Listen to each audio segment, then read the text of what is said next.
Welcome in!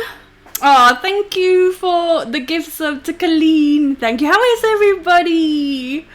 Oh man, here we are again. It's another Saturday, which means we're doing Deathtrap Dungeon. Oh, Ninja Monkey, thank you so much.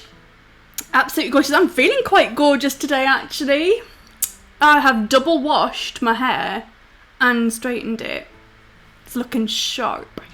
Thanks, my darlings. I am so ready for today. Do you know what today is? Today is the penultimate episode of Deathtrap Dungeon. Yes, that's right, folks. Next week is the very last one of the season, and then we're going to switch to a different book. But today we're doing Deathtrap Dungeon. What is Deathtrap Dungeon? I hear you cry. It is a classic fighting fantasy book by Ian Livingstone. It is a choose your own adventure book, which means that we have an adventurer who is going to be navigating the dungeon and making some choices as they go. Now, the choices are really important because the choices that they make affect the rest of the story. And while some of their choices will lead them to victory, other choices will lead them far away from the path to victory. So the choices are really important. Danger lurks around every corner, and there's no doubt going to be some foul creatures that our adventurer is going to meet, and they're going to need to fight those foul creatures. Now, we're going to be fighting with dice. I am going to be rolling for the monsters and the creatures. The adventurer is going to be rolling for themselves. We're both going to roll at the same time. Whoever rolls the highest will win that attack round and do some damage, and we will keep rolling until one of us dies. Ding! Oh my goodness, there's so much happening in chat. I'm trying to keep focused on what I'm saying, but there's so much happening in my chat right now. Oh my god, all of the gift subs. This is insane. Thank you, guys. Thank you so much. I've forgotten what I was going to say. I had a whole speech prepared and everything. So yeah, typically these books are supposed to be played by yourself, but I very, very much prefer to have an adventurer do them. Thank you, my darlings. Thank you so much. Mwah. Great emotes, thanks. Made them like my emoji, thanks. Just made them.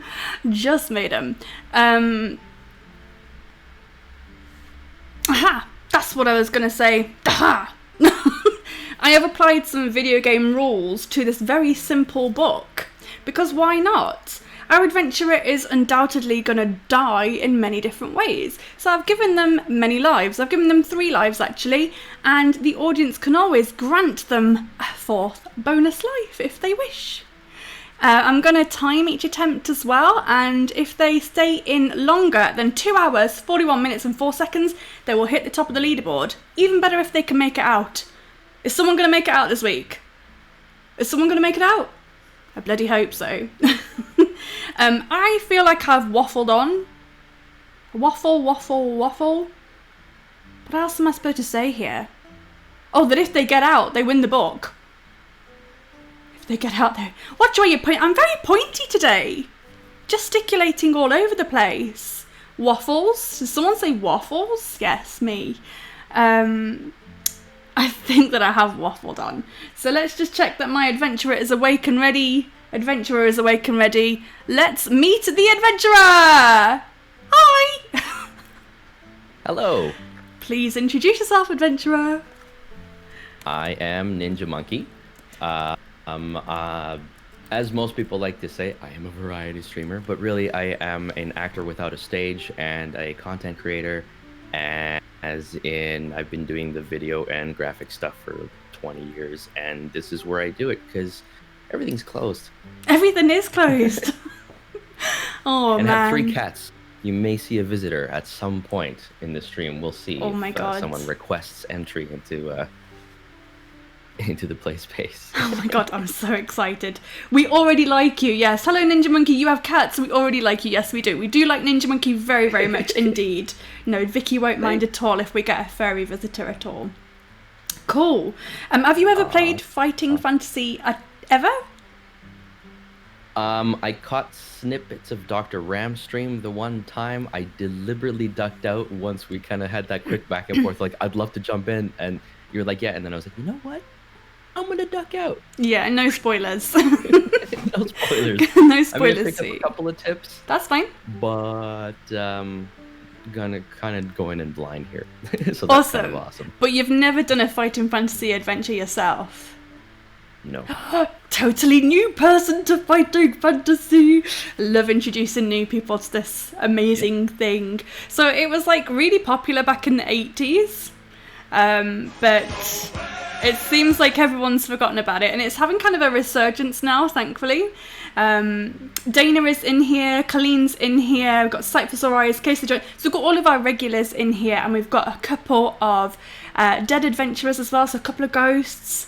So if you want to speak to the ghosts or whatever you want, you just... Fantastic. You just go for it. You go for it.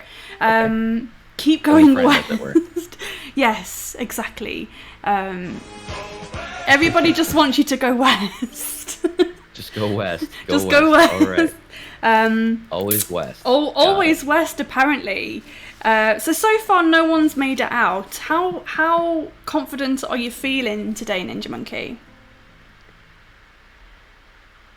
Yes. Yes. How awake are you feeling today? I'm not bad. I'm pretty decent. I'm sitting in front of the camera. I'm gonna go with a couple of hours before I normally am. But, Okay, cool. I think I'll be able to pull it off. You'll be absolutely fine. So yeah, it's 6 a.m. for him. This is crazy. Like, Yeah. I am Ridiculous. from I'm BC, Canada. I live in the delightful Okanagan Valley. yeah. Crikey, Nora. I can't believe that anyone will get up this early to be on my stream. So thank you very, very much. Oh, absolutely. Anytime, Vicky. So without further ado, shall we meet your adventurer? Who are you playing today? I am playing a guy who's a little bit too full of himself by the name of Jack Dupp. Jacked up. And what are his stats, please? His initial skill, he's, as I said, a little too full of himself. He doesn't deserve it. It's an 8. Okay. Initial stamina will be a 19. He's okay for lucky. Initial luck is 9. Not bad at all. Not bad at all. With stats like that, someone's got to have a bit of confidence in him, hasn't he? So, that person might as well be him. What have we got? How confident are you that you want to go west? Yeah. just answer with yes. I like west. West is good. You like west? Okay. I'm Cool. technically out west myself, and anything further west of me just gets more beautiful. So I'm cool with that. Okay. I like going west. You like going west. Excellent. And Cypress Orias, quite possibly. What does site say? Woo, near Kelowna roughly at all? around that area. Okay, I see. Yeah. Okay, yeah, don't give away your location to strangers on the internet. No. No. But that's but near. If anybody who knows what that area, near means roughly a 300-kilometer radius. I get ya. Near that specific point. So I'm like, I'm okay with saying okay to that. Cool. Strangers, we're all friends here. Hey, who you calling strange? We're friends. We're friends. You can trust us. Well, yeah, you can trust us. Okay. Do you have any questions before we begin? I don't think so. Okay. So just to make it clear, you've got 3 lives. The audience they do have the power and can grant you a bonus life. if they want to, of course. When you do die and you come back to life, you'll come back to life with full stamina. So just remember that you're coming back with full stamina, but your skill and luck may change depending on your last save point. So I'll be recording the save points. You don't necessarily need to take any notice of those. I will let you know where your previous save point was, but you can choose to go back to any previous save point if you don't want to go back to the last one. So if your stats have dropped considerably and you want to go further back to regain your stats, you can just ask.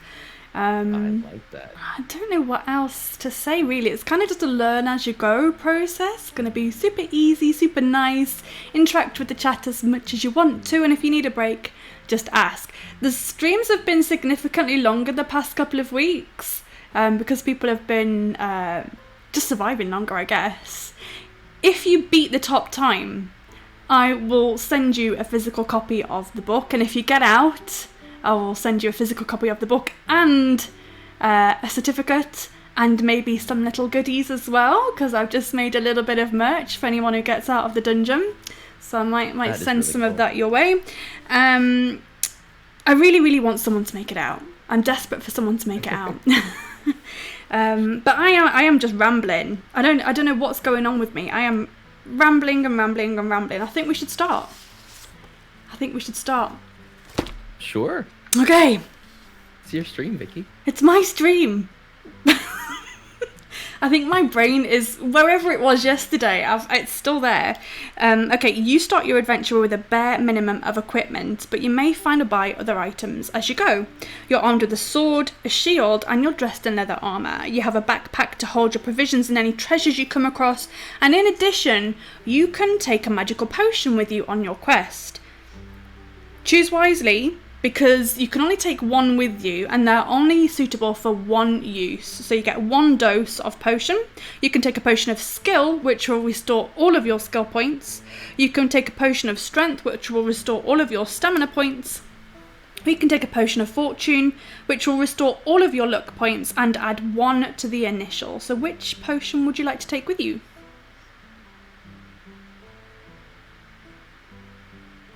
Stamina. You want to take the stamina potion? Cool. Yeah. Okay, so you can drink that at any time, as long as you're not in battle.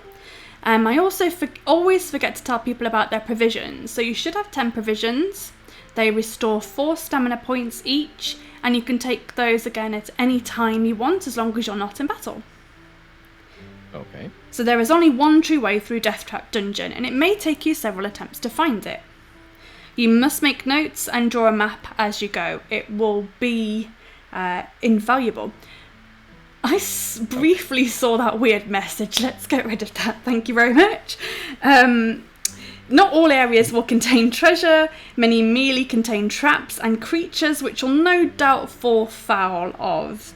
There are many wild goose chases, and while you may indeed progress through to your ultimate destination, it's by no means certain that you'll find what you're searching for.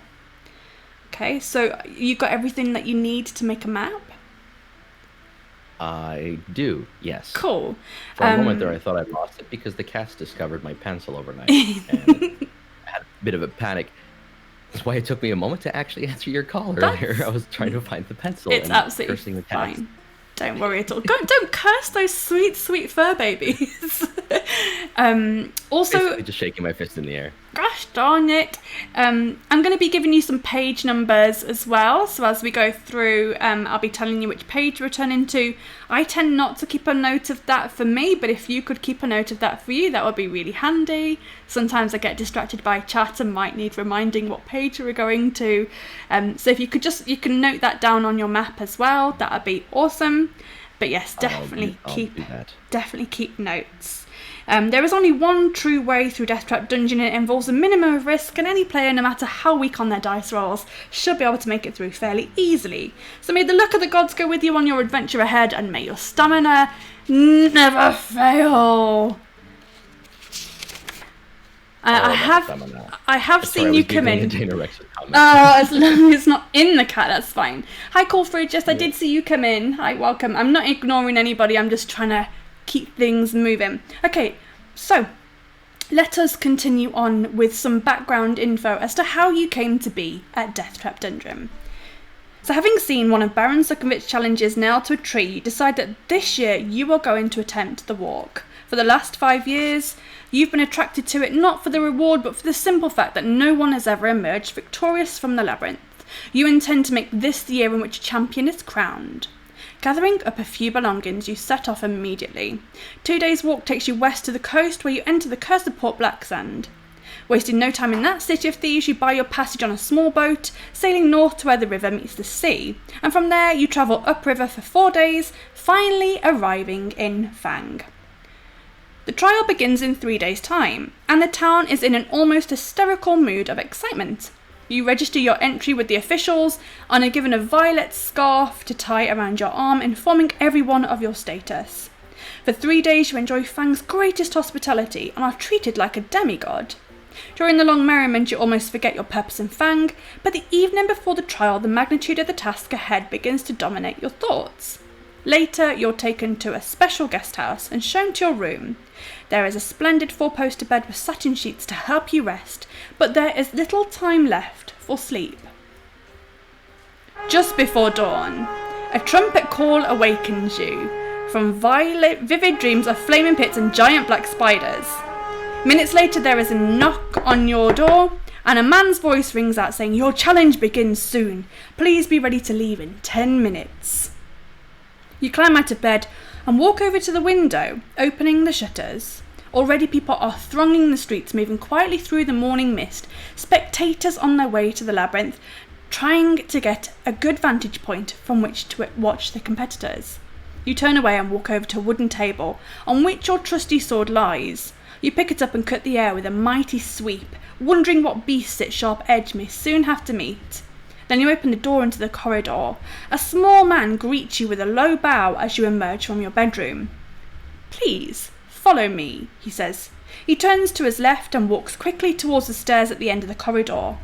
Leaving the guest house, he darts down narrow alleyways between houses, and you soon have to walk quickly to keep up with him. Soon you come into a wide dirt road lined with cheering crowds. When they see your violet scarf, they cheer even louder and start showering you with flowers.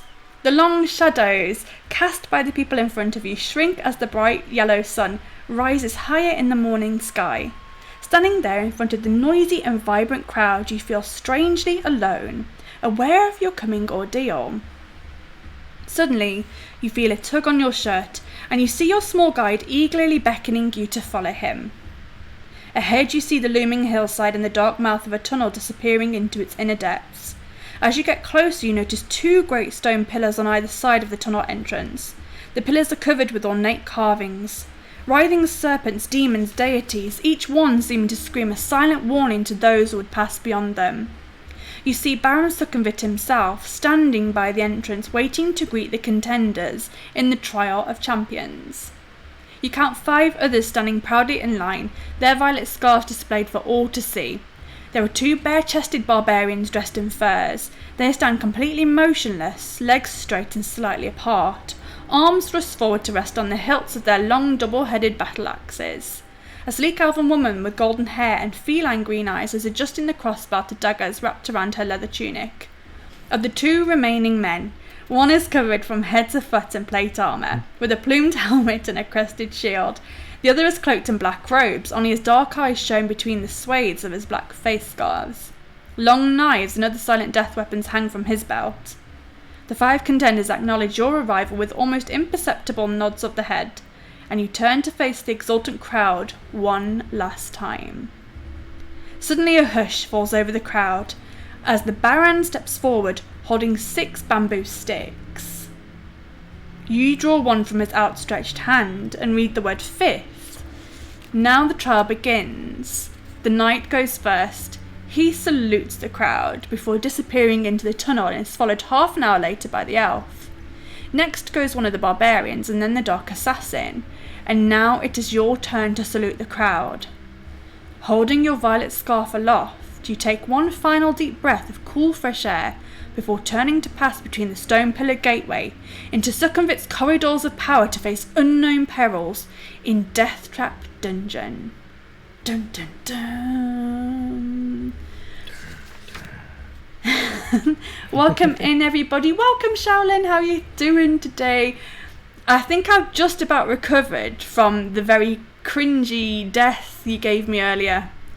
I went into Shaolin's stream and I was lurking, and he brought me out of luck by asking me a ton of questions.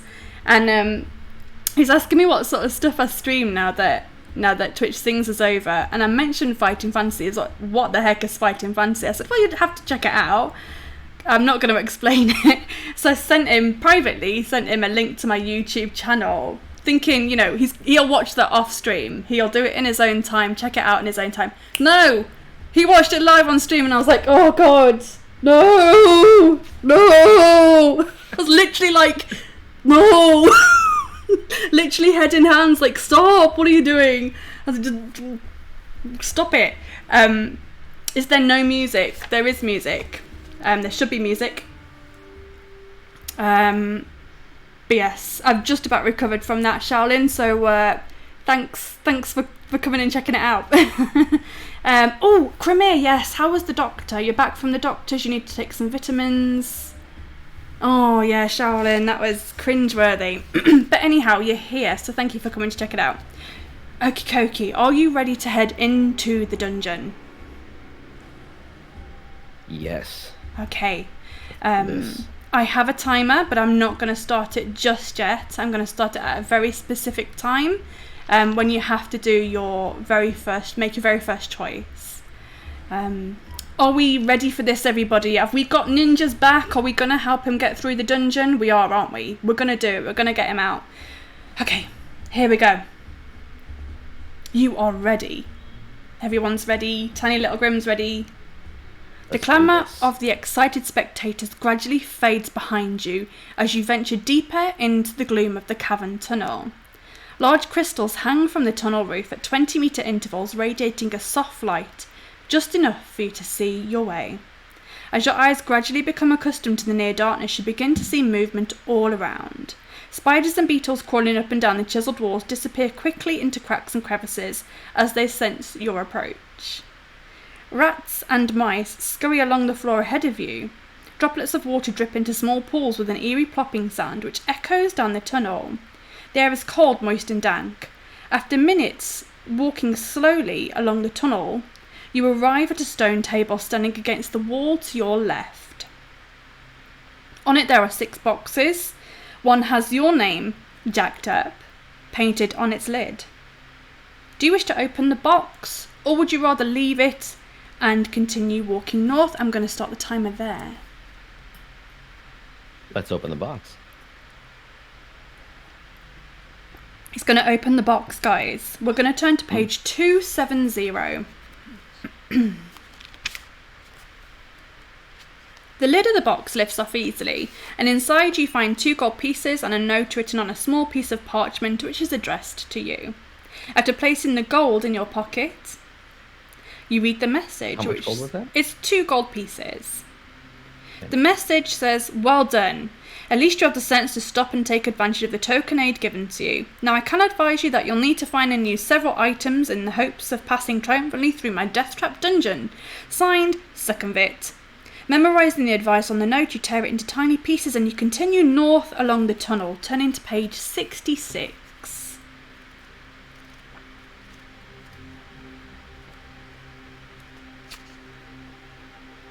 After walking down the tunnel for a few more minutes, you come to a junction. A white arrow painted on one of the walls points west. On the floor you see wet footprints made by those who entered before you. It's hard to be sure, but it looks as though 3 of them followed the direction of the arrow west, while 1 decided to go east. Do you want to go west, or do you wish to head east? Now, don't always trust what you see in chat. Don't always trust it. But if you want to trust it, then you go for it. Thank you everyone for using the Go West emotes and also the command. That's awesome of you. Dana said she'd go east, just saying. Everyone else is happily using those Go West emotes. So Crimea says go east. Oh crap. I'm gonna go with go west. Go I've already west. thrown my emote in chat. Am I still number 2? Yes, you are. Oh, I forgot to show you the leaderboard. Yes, Dana is still number 2. Joe is still top of the list. He's still top of the leaderboard. 2 hours, 41 minutes and 4 seconds. Let's go west. We're turning to page 293. 293. 293. And it's very, very early there for Ninja Munki. So let's all keep him going, keep him awake. Okay, we're going west, guys. Following the 3 sets of wet footprints along the west passage of the tunnel, you soon arrive at a junction. Do you wish to continue going west, following 2 sets of footprints? Or would you like to head north, following the 3rd set of footprints? So continue west, or divert north? North. North, okay. We're going to go north, page 387. 387. Thank you, Graham. I appreciate that. That was, I mean, well, I appreciate that, but that was my wife that did that. Ahead, you hear the thud of heavy footsteps approaching. Out of the gloom steps a large primitive being dressed in an animal hide and carrying a stone club. On seeing you, he grunts and spits on the floor and then raises his club and lumbers on towards you, looking anything but friendly. You draw your sword and prepare to fight a caveman! Ugh. Oh, thanks for the follow, darlings. You appreciate it more than you should. It's definitely like a woman's thing, isn't it, to colour code stuff. Right, you're going to have your first battle with a caveman. It's obviously like a Canadian thing because Dr. Ram also had a run-in with a caveman. Okay, so the way that battles work is you've obviously got your monster encounter boxes on your sheet there. I need you to just mark down his skill and stamina. I'll also be keeping a track of his stamina too. He has a skill of 7 and a stamina of 7. Now when we roll, we both roll together. So we're going to roll both of our dice. So our 2 6-sided dice. Roll both of those and add your skill. And just tell me the total number. So 2 dice plus your skill, which is 8.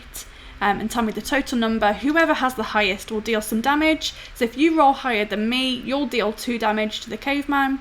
If I roll higher than you, I'll deal 2 damage to you. And we'll keep going until one of us dies. Sound good? Will do. Let's go. I got a 4, so that makes it a 12. Let's go. Oh, wait, we didn't...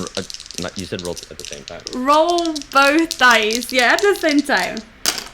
No, I meant you and me. Or Yeah, us too. Yeah, both. So roll both dice and add your score, your skill, and I'm also rolling 7. I got a 14.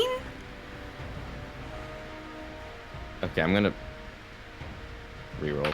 Sorry, That's fine. I'm That's not fully okay. awake, I guess. It's fine. Don't worry. So you roll both dice, both of your dice, and add your And skill that was a score. 12 and to an 8. So Oh wow. I can't math right now. Math. That's okay. That's maxed out. That's maxed out. So you hit me. So the caveman is down to 5 stamina. Excellent. And we go again. Solid 20. Go again. 12. Then I got a 19. That one wasn't so great. That's a 12. Okay, so I hit you. So just reduce your stamina by 2. By 2. Yep. Got that. And we go again. All right. It's intense. 12 again. I got a 15, so the caveman wallops you. Ouch. So deduct your stamina by 2 again.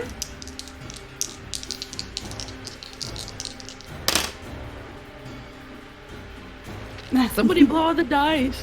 There we go. And a little grim, I'm going to take that as somebody blowing on the dice for me. Thanks for the bits. I got a 7. That didn't really work out, though. I got a 15. Oh. I'm getting whooped. That was an 11. An 11? Are you rolling very low? Super low? I guess. Wow. Do I need to change my dice? Whatever you like. See what happens on the next roll. Okay. Oh, wow. Okay. A 19 again from me. No. Yeah, that's a 14. Okay, yeah, you're getting your ass kicked by a caveman. So just keep reducing that stamina by 2, baby. Honestly, you're gonna die. I'm on 11. You're gonna die. Oh, that was a terrible roll. I got too cocky. You have rainbow dice? My dice are kind of like a shiny pearlescent purple with gold numbers. Oh, that sounds beautiful. They are good. They're not useful. Tiny Little Grim says this 11. This could be a short stream. That's fine. I only rolled a 10, so luckily you just about hit him. I'm gonna set these 2 aside and grab 2 more. Okay, you go for it. Different pair of dice. Here we go. Let's try. This could be a short stream, guys.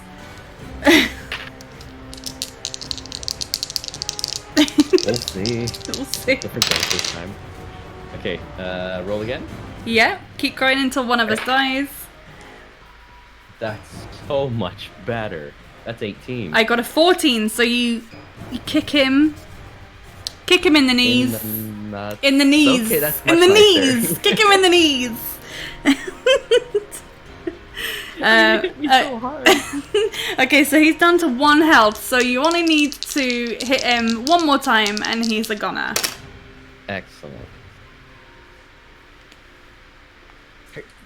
Yeah. Hiya! That's so much better. That's a 16. Oh, nice. I got a 13, so you actually kill the cave troll. Caveman, sorry, caveman, not a cave troll. Caveman. Going to have lunch with you guys on. We're going to my kitchen. Oh, lovely. Very nice. Right, you win the fight with the caveman. Turn to page 114. 114. He didn't die. No, not quite.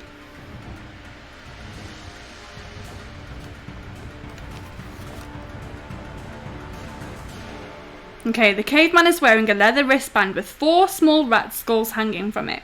Do you wish to put it on your own wrist, or would you rather set off north? Sorry, could you repeat that? Yeah, of I had a course. cat yelling on my side. I had to mute myself for a second. That's okay. The caveman is wearing a leather wristband with 4 small rat skulls hanging from it. Would you like to put it on your own wrist or set off north? Yeah, I'll put it on. Okay, he's going to put on the rat skull bracelet. Page 336. 336. The wristband was made and cursed by a hag. It slows down your reactions and dulls your senses. You must reduce your skill by 4 points. 4. 4. I got beaten by a skillless caveman. Or nearly. You kick the tunnel wall in anger and stomp off north. So you've reduced your skill by 4, so you're temporarily now down to 4 skill. What's your stamina? Did you say it was 11 now? I'm now 11, yeah. Oh, wow. Okay. My hair is looking lush, thanks. I double washed it and then straightened it. I washed it. Double wash. A double wash. Okay, so you curse that and kick the tunnel and stomp off north to page 298. 298. I don't think he's going to last long, guys. But you live and learn. Or die and learn? Die and learn. Such confidence. I've seen this happen too many times. You see a backpack propped up against the tunnel wall. You wonder if it belongs to one of your rivals. Do you wish to look inside the backpack or continue north?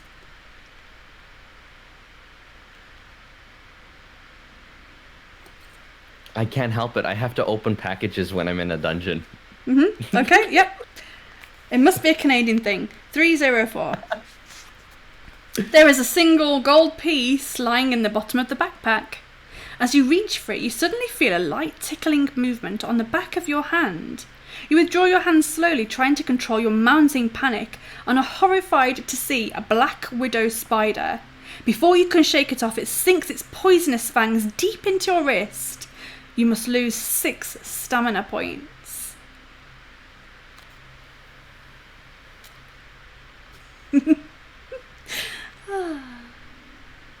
This is the best bit. These Canadians just cannot help themselves. Right, if you're still alive, which I believe you are, turn to page 20. Yep. Not sure he's Canadian. Not one A yet. Or a sorry. He's not said sorry yet either. I try to avoid doing that, actually. It's a conscious effort, actually, and it's hard sometimes. Look, guys, let's not use any Canadian stereotypes here, eh? Only your incredible strength could withstand the poisonous spider's bite. However, you are weakened, and you notice your hand trembling as you pocket the 1 gold piece. So you have another gold piece, but at what cost? Reduce your skill by 1 point for being bitten by a spider. Lovely. You curse the person who dropped the backpack, and you set off north once again, turning to page 279. 279. 279. This isn't how you wanted to be treated this early in the morning, is it? It's Not the best way to start your weekend. It's fun though. It is. You arrive at a junction in the tunnel. A new branch leads west, but the wet footprints that you've been following continue north, and you decide to follow them to page 32. Okay. You soon come to another junction in the tunnel. One branch leads east, but the wet footprints you've been following continue north, and you decide to follow them to page 37. The passage opens out into a wide cavern, which is darker but much drier. Ahead you see the footprints gradually fade and then disappear. There's a large idol in the centre of the cavern, standing approximately 6 meters high. It has jeweled eyes, each as big as your fist. There are 2 giant stuffed bird-like creatures standing on either side of the idol. Do you wish to climb the idol to take the jewels, or do you wish to walk through the cavern to the tunnel in the opposite wall?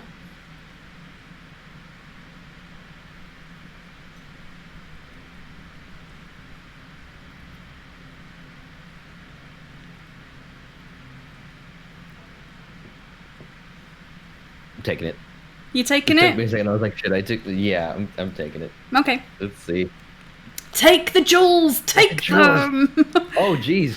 I only just looked up and saw that. I was looking down thinking. Fiercely. Don't worry, that's page 351 we're heading to. 351.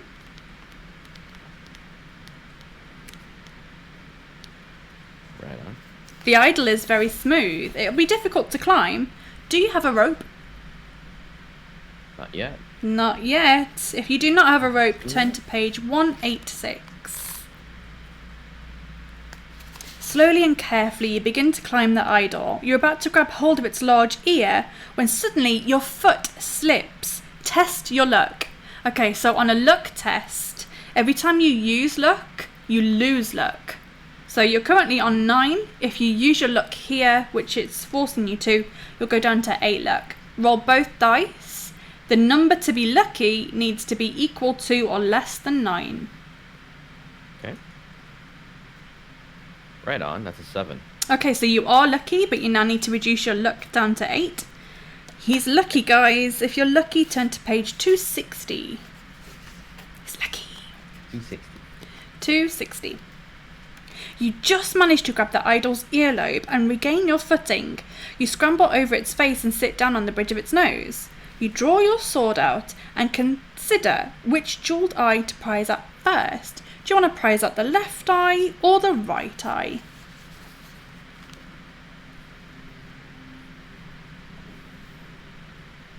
Does it say, it didn't say what's different about either eye? No, they look the same.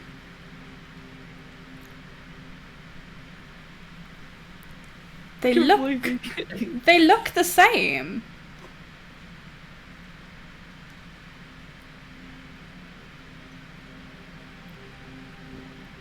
There's no real reasoning for this. Just because I'm left-handed, I'm going to take the left eye. The left eye, because you're left-handed. Turn to page 166. I'm going to cross the face and just go. 166. 166. As you touch the emerald eye of the idol, you hear a creaking sound below. Looking down, you're shocked to see the two stuffed bird-like creatures are now taking flight. Their wings flap in jerky movements, but they are soon above you and look set to attack. Fight the flying guardians one at a time, but you must reduce your skill by 3 during this combat because of your restricted position. Does that give you a skill of... Is that -1? 0! Oh my goodness, he has... What is this? Donut. 0 skill.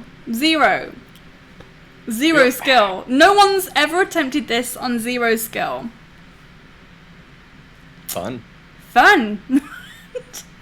The first flying guardian has a skill of 7 and a stamina of 8. If you do this, I'm gonna be very impressed. I will bow down. Right? Yes, skill of 7, stamina of 8. Second flying guardian has a skill of 8 and a stamina of 8. So they both have 8 stamina each, but they're gonna attack you one at a time. Are you ready? Okay. Let's go.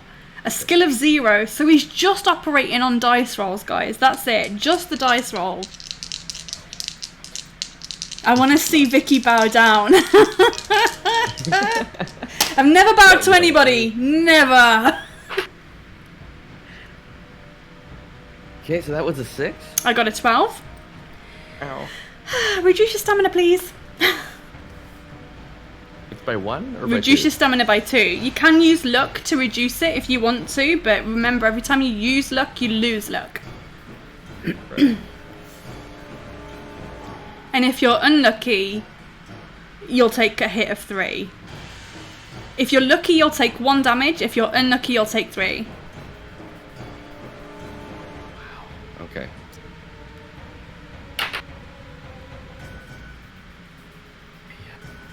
What did you... Well, that's a 5.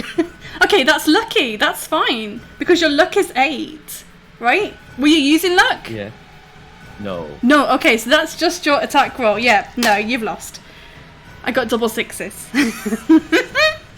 Reduce your stamina, please.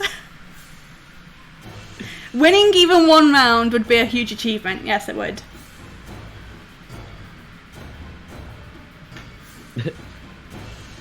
Yeah, right. That's pretty... This is my favourite bit. This is my favourite bit. I do enjoy this way too much. Oh, goodness. It's another 5. I got a 19 there. Hits me and I go flying against the wall. Yeah. Just let me know when you die. Well, I was at 1, so that hit me pretty hard. Oh, you dead? Yeah.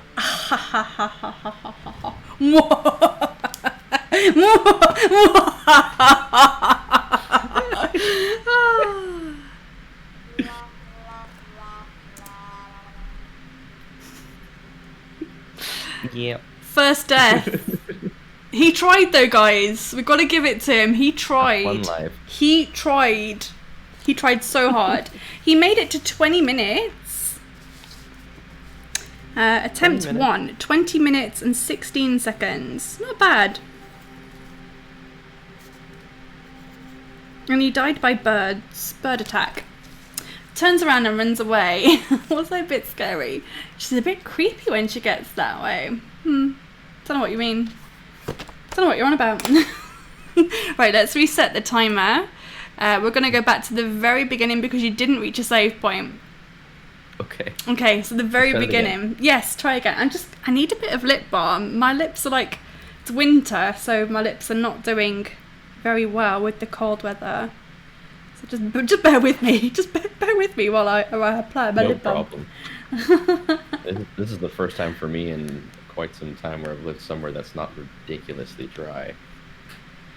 It's like barely 0 degrees here. Right. I feel like she would be evil. Oh, I can't do paintball. The thing is, like, everyone thinks that I'm a really aggressive person. I'm not at all. I'm not at all. With paintball, I'd be like, oh, sorry, did I shoot you? Did it hurt? Oh, sorry. You can shoot me back if you need to. I am pathetic, honestly. Pathetic. Okie dokie. What? Who thinks that? My boyfriend thinks that I'm aggressive. Well, like, when I'm doing my boxing, he's like, yeah, maybe we should get you into boxing, you know, let up all that pent-up aggression. I have no pent-up aggression. We've seen the boxing and heard the boxing. I feel like you probably take one hit in the leg and then come back and just start gunning people down. No, I don't think so. I think someone would punch me in the face and I go, ow, that hurt, I'm out, I'm done. Owie. Thank you so much. Sight for sore eyes, you have been like, just throwing the cash today. That means you have got a bonus life. Da da da da. Excitement, please. Oh, sorry. Hi. Sorry, was reading. Hi. It's fine. You got a bonus life. That's a bonus life? You got a bonus life. Oh, you got the bonus life. Da da da da da da. Full disclosure, I mean, I usually say this out loud on my stream because one of my streams is actually dedicated to this fact, but I've got really bad ADHD, so sometimes it's really easy to distract me to the point where I've got a counter on my stream for how many times I've been distracted. That's absolutely fine. That's okay. That is totally fine. It does. Oh, he is me. Yeah, I get distracted too. It's fine. Look what's happening. Bonus life. Look over here. Look over here. What? Where? Look over there. Chat going on. Yeah, there's a lot happening, right? There's a lot happening. Cats yelling outside the door. Oh, just let them in. Let them in. Let them in. He'll just come in here and yell. It's like those weird videos that you see on TikTok. Oh yeah, exactly. I've muted myself each time he's done it, but if I just leave it, you'll hear. He's just.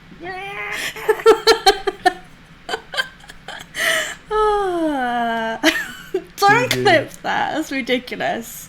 I may be one of the distractors, but thank you so much, Sight for Sore Eyes. You've gifted so many subs today, and then the donation as well. That's really sweet of you. Thank you so much. Thank you, Sight for Sore Eyes. So now you have a bonus life. I am going to pop it on there. It's underneath here. So when this life goes down, that one will now flash green. But I don't want you to worry about that right now. Stay focused. Focus. Right on. Okay, we are going back to the very beginning where you made your first decision on the box. Okay, so on the table there are 6 boxes, one which has your name painted on it. Would you like to open it or leave it and continue walking north? Did I write down what was in that first box? I feel like I believe it was the gold and the note. Yeah, it was the gold and the note. Yeah, let's do that. Let's do that again. 270. Starter chest. Okay.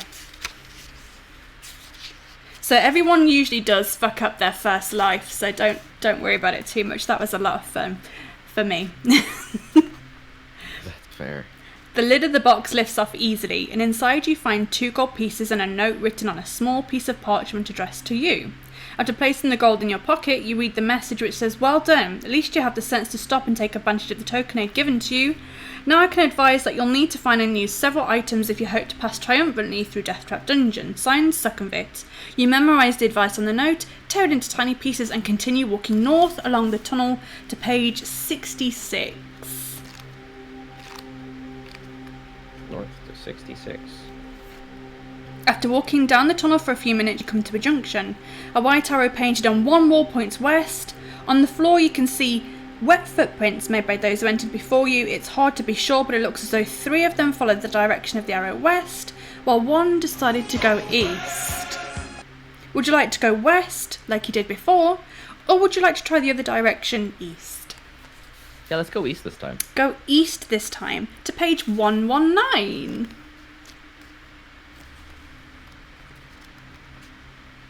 Ahead, you see a large obstruction in the tunnel, although it's too dark to make out exactly what it is. The wet footprints you've been following carry on towards the obstruction. Do you want to continue east, or would you rather go back to the junction and head west? Colleen says don't go west, and Dana Rex seems quite pleased that you've gone east. Now, Dana was the first person to almost make it out, so choose wisely. Do you want to go towards the obstruction east, or would you rather go back to the junction and head west?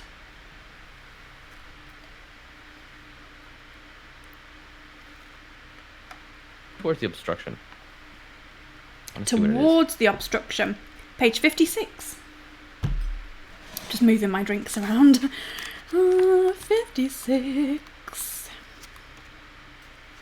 You see the obstruction is a large, brown, boulder-like object. You touch it with your hand and are surprised to find that it is soft and spongy. Do you wish to try to climb over it or slice it open with your sword?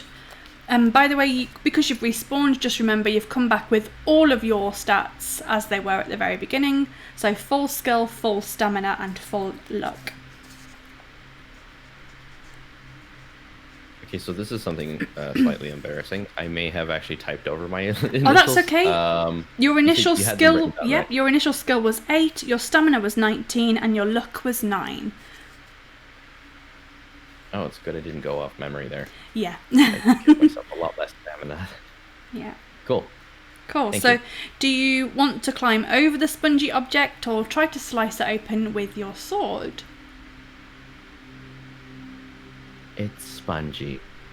To me, that suggests potentially alive. I'd rather not anger it by slicing at it, so I'm going to try climbing on it and maybe just wake it up. Okay, 373 then. 373.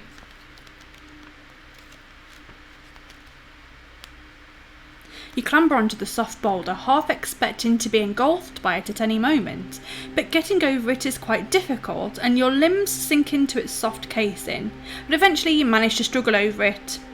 Relieved to be back on firm ground, you continue heading east, turning to page 13. That was easy. It was an inflatable boulder. The coyote put it there. Cool. The tunnel makes a sudden turn to the left and heads north for as far as you can see. The footprints that you're following start to peter out as the tunnel becomes gradually drier.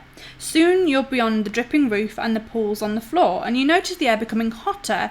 You find yourself panting even though you're walking slowly. In a small recess on the left-hand wall, you see a section of bamboo standing on its end. Lifting it down, you see it's filled with a clear liquid. Your throat is painfully dry and you feel dizzy from the heat in the tunnel. Would you like to drink the liquid, or would you rather not risk it and continue heading north without the liquid? Oh, strange liquids in dungeons are rarely a good idea. I don't know. Thirst, drink me. I forgot about Okay. this. Let's drink it and find out. I forgot that I forgot that I had Oh. that actually. That's awesome. There we go. Okay. What are you doing? Are you drinking? I am I'm gonna drink it. Let's try and try drinking it. Try drinking it. Okay. Page 147. Hydration is good, right? It's good to hydrate. Yeah, I'm 147. gonna say hydrate. Oh. The water in the bamboo pipe is welcomingly refreshing. Add 1 stamina point. Although you're at max stamina, you're at your maximum stamina already, and you can never go above your max. So we're just going to keep it at 19. Right on. I can probably disable something now. Just a second.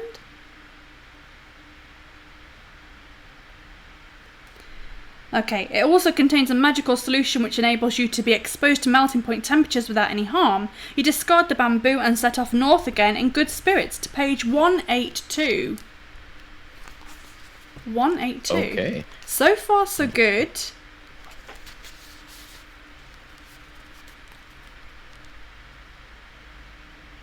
The temperature continues to rise and you find yourself dripping with sweat. As you struggle on, the heat intensifies until it feels like white heat and becomes so unbearable that you begin to pass out. But you drank the liquid from the bamboo pipe, so you're fine. Let's turn to page 25. Okay. Although the temperature in the tunnel is higher than you could normally tolerate, the liquid from the bamboo pipe keeps you alive, and you continue to page 197. Some? Or would litter a lot less. I mean, well, it is a piece of bamboo, right? It's Biodegradable. biodegradable. Yeah. Jinx. Mercifully, the temperature now starts to drop rapidly, and soon it feels almost cool again. On the left-hand side of the tunnel, there's a closed door. It has a small iron plate in it, which you might possibly be able to slide open. Would you like to open the door, slide the iron plate, or continue north up the tunnel? Slide the iron plate. Slide the iron plate, page 156. The small plate slides open easily and you find yourself peering into a room with a deep pit in the floor behind the door. On the opposite wall there are 2 iron hooks, on one of which hangs a coil of rope. Do you wish to open the door, jump over the pit and take the rope? Or would you rather leave it and continue walking north along the tunnel? Rope or no rope?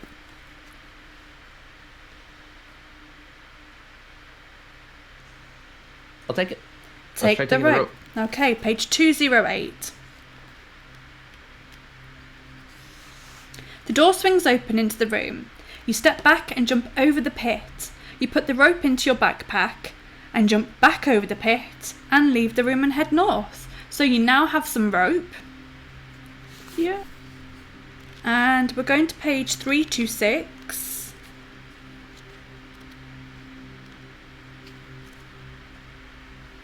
Ahead, you see that the tunnel turns sharply to the left. You turn the corner and almost bump straight into 2 fierce-looking orcs, armed with morning stars and wearing leather armour. You are totally unprepared, and as you draw your sword, one of them swings its morning star at you. Roll 1 die, please. 1. Just 1. Oh, it's doing the spinny thing. Stop spinning. Oh. 2. You got a 2. Page 91. Okay. Thanks for the host, Dana. Okay, the orc's morning star thuds into your arm, knocking your sword to the floor. You must fight them with your bare hands, reducing your skill by 4 just for the duration of combat. So just whilst you're in this fight, you've only got 4 skill. Okay. Fortunately, the tunnel is too narrow for both orcs to attack you at once. You must fight them one at a time. The first orc has a skill of 5 and a stamina of 5. Okay. The second orc has a skill of 6 and a stamina of 4. Cool. So 5 and 4 stamina. Cool. I believe this is battle time. Let's go. Oh, you've got your own battle music. Yeah, sorry. That was great, though. A little bit of Star Trek. So I rolled a 13. 13. Yup. And I have... Oh my goodness, my dice are against me today. That's a 9. Oh dear. Okay. And that's including your 4 skill, right? Yes. Okay. So you take 2 damage. Yep. Down to 17. Oh, here we go. That's a... Oh. I only got a 10 there. So I believe that you... Oh, you got a 12. You hit the first orc. He's down to 3 stamina. Hey.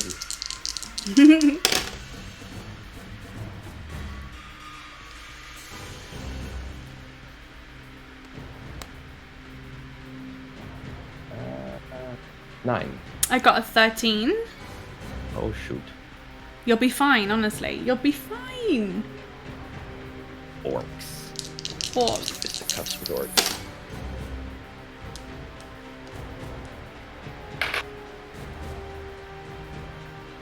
It's a 10. I got a 14. Oh. I got excited. Okay. And we'll try again.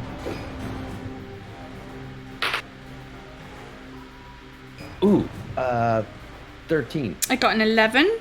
So you hit that one. It's down to 1 health. Mac.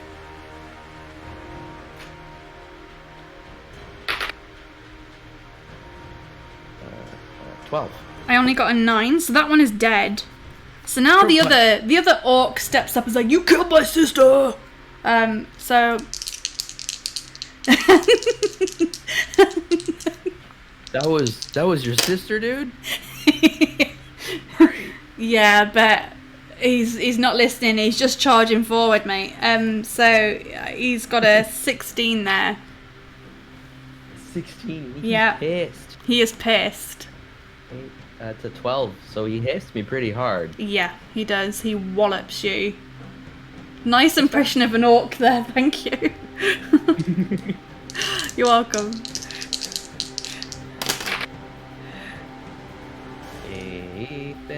12. I only got an 8. So he's on 2 health. One more hit and he's down. He's gone. Smack him back.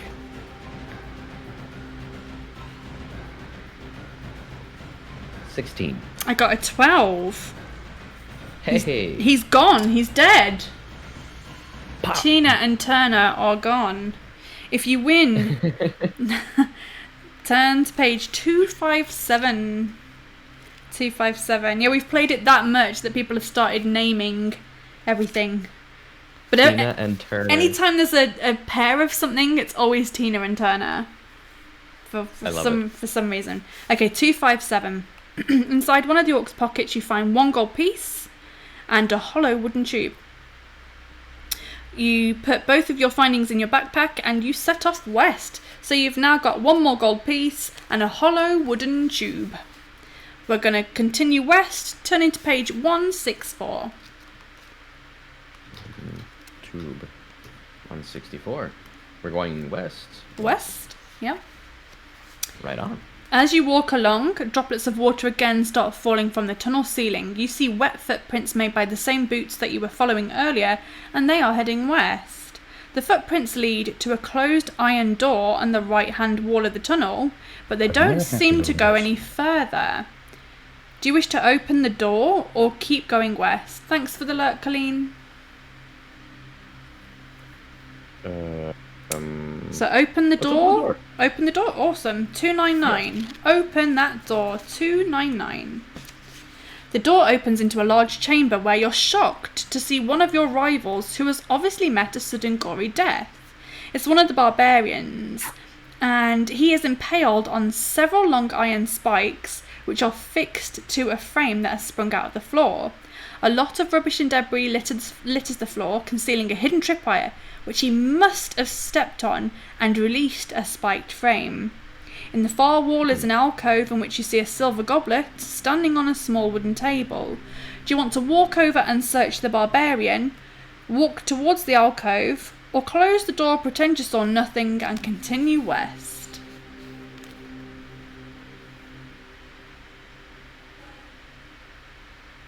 Okay, well, I mean, the obvious setup is that he's already sprung the trap, so it should technically be safe. But I kind of already don't trust this room, and the goblet's been protected somehow, so... I don't know, to me that suggests that the goblet has no way of protecting itself. Meaning it shouldn't be cursed. What you gonna do? I'm gonna do the thing I always do. I'm gonna search the barbarian first. Search the barbarian first. And by the way, your skill's gone back up to 8, so you have recovered your sword. You're fine, so you're back up to 8 now. Right. So you're gonna search the barbarian, page 126. Page 126. Right on.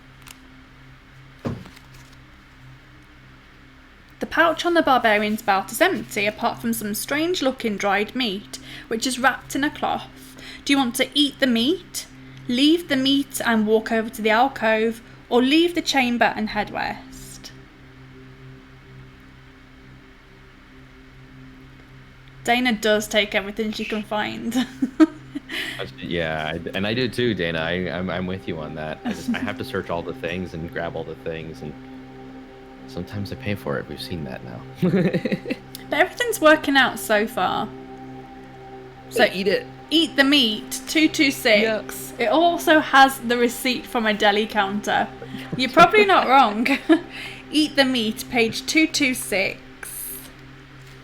226.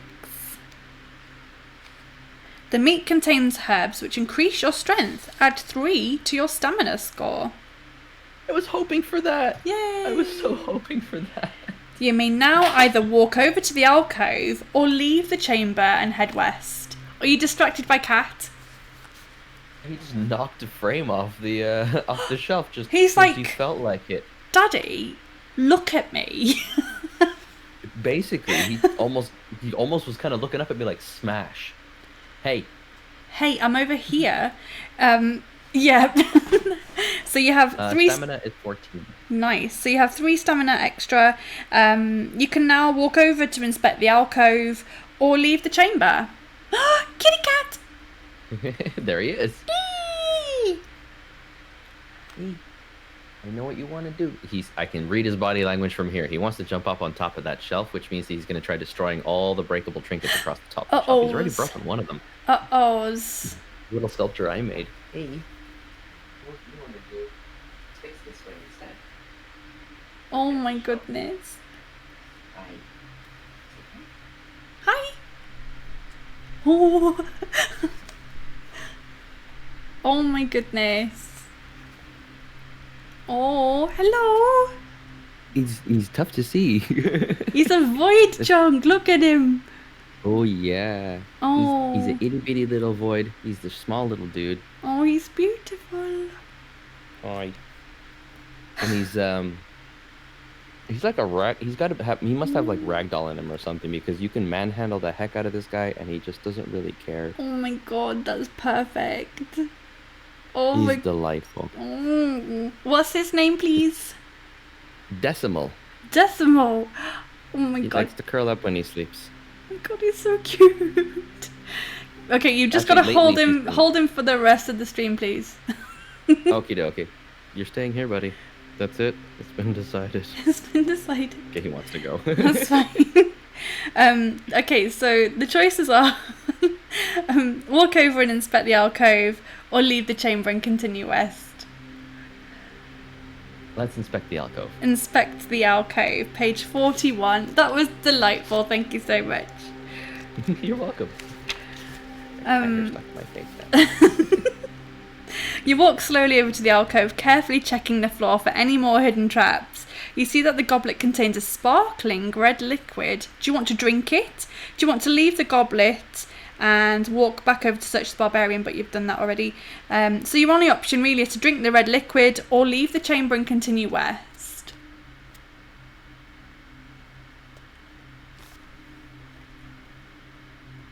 Drink it. Drink it. Okay. Page 98. Drinking random liquid. I mean, somebody died for this liquid. I hope it was worth it. We'll see. 98. Lifting the goblet, it releases a sprung catch and a dart shoots out of the wooden table. Like, test your luck. So you need to roll both dice. Your luck is 9. So you need to roll 9 or below. The one time I roll high. Are you kidding me? I got an 11. You're unlucky. Your luck now goes down to 8. And you are unlucky. So we're going to turn to page 235. You might want to eat some provisions after this. Yeah. Yeah. You have no time to react and the dart thuds into your thigh. Lose 2 stamina points. If you're still alive, turn to page 73. I believe you are still alive, so... Very much still alive. If you've not done so already, you can walk back and search the barbarian, but you've done that. So we're going to leave the chamber and head west, turning to page 83. Okay. The passage soon leads to a junction. You notice more footprints on the floor, possibly as many as 3 pairs. They head north from the south passage, and you decide to follow them to page 37. Okay. Wait, which way were they going? Sorry. No, north. Okay. I think. Did I say 37? north? 37. Did I say north? I think I said north. I think so. Pretty sure that's what you said. What was it? Was at page 83, wasn't it? Going on with a dart in my leg. Did I actually? I never ended up drinking the liquid, did I? No, you must have dropped it and it's spilled out on the floor. Yeah, okay, heading north. Yeah, the passage leads to a junction. You notice 4 more footprints. Yeah, heading north from the south passage. Okay, so south to north. The passage opens out into a wide cavern, which is drier and much darker. Ahead you see the footprints gradually fade and then disappear. There is a large idol in the centre of the cavern, standing approximately 6 meters high. It has jewelled eyes, each as big as your fist. 2 giant stuffed bird-like creatures stand on either side of the idol. Do you wish to climb the idol and take the jewels, or do you wish to leave them and walk through the cavern to the tunnel in the opposite wall? And if you do all of this sequence, you will reach a save point. Here we go again. Let's try this again. Here we go This time again. I've got a rope, and I Yeah. know not to take the left eye, so let's try this again. You wish to climb the idol and take the jewels. Yep. Page 351. 351. Okay.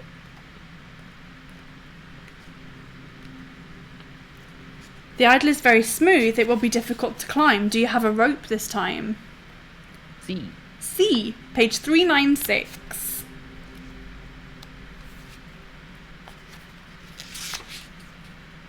You make the rope into a lasso. You whirl it above your head and throw it at the idol's neck. You smile happily as it falls around its neck. You then tighten the noose and you start to climb. You haul yourself up the rope. You're soon at the top of the idol, sitting on the bridge of its nose and holding onto the rope. You draw your sword and you wonder which jewelled eye to prize out first. Would you like to prize out the left eye or the right eye? Case says your choice of eye wasn't the problem. Yeah, I just saw that. That's why I was That's making a weird true. face. Huh?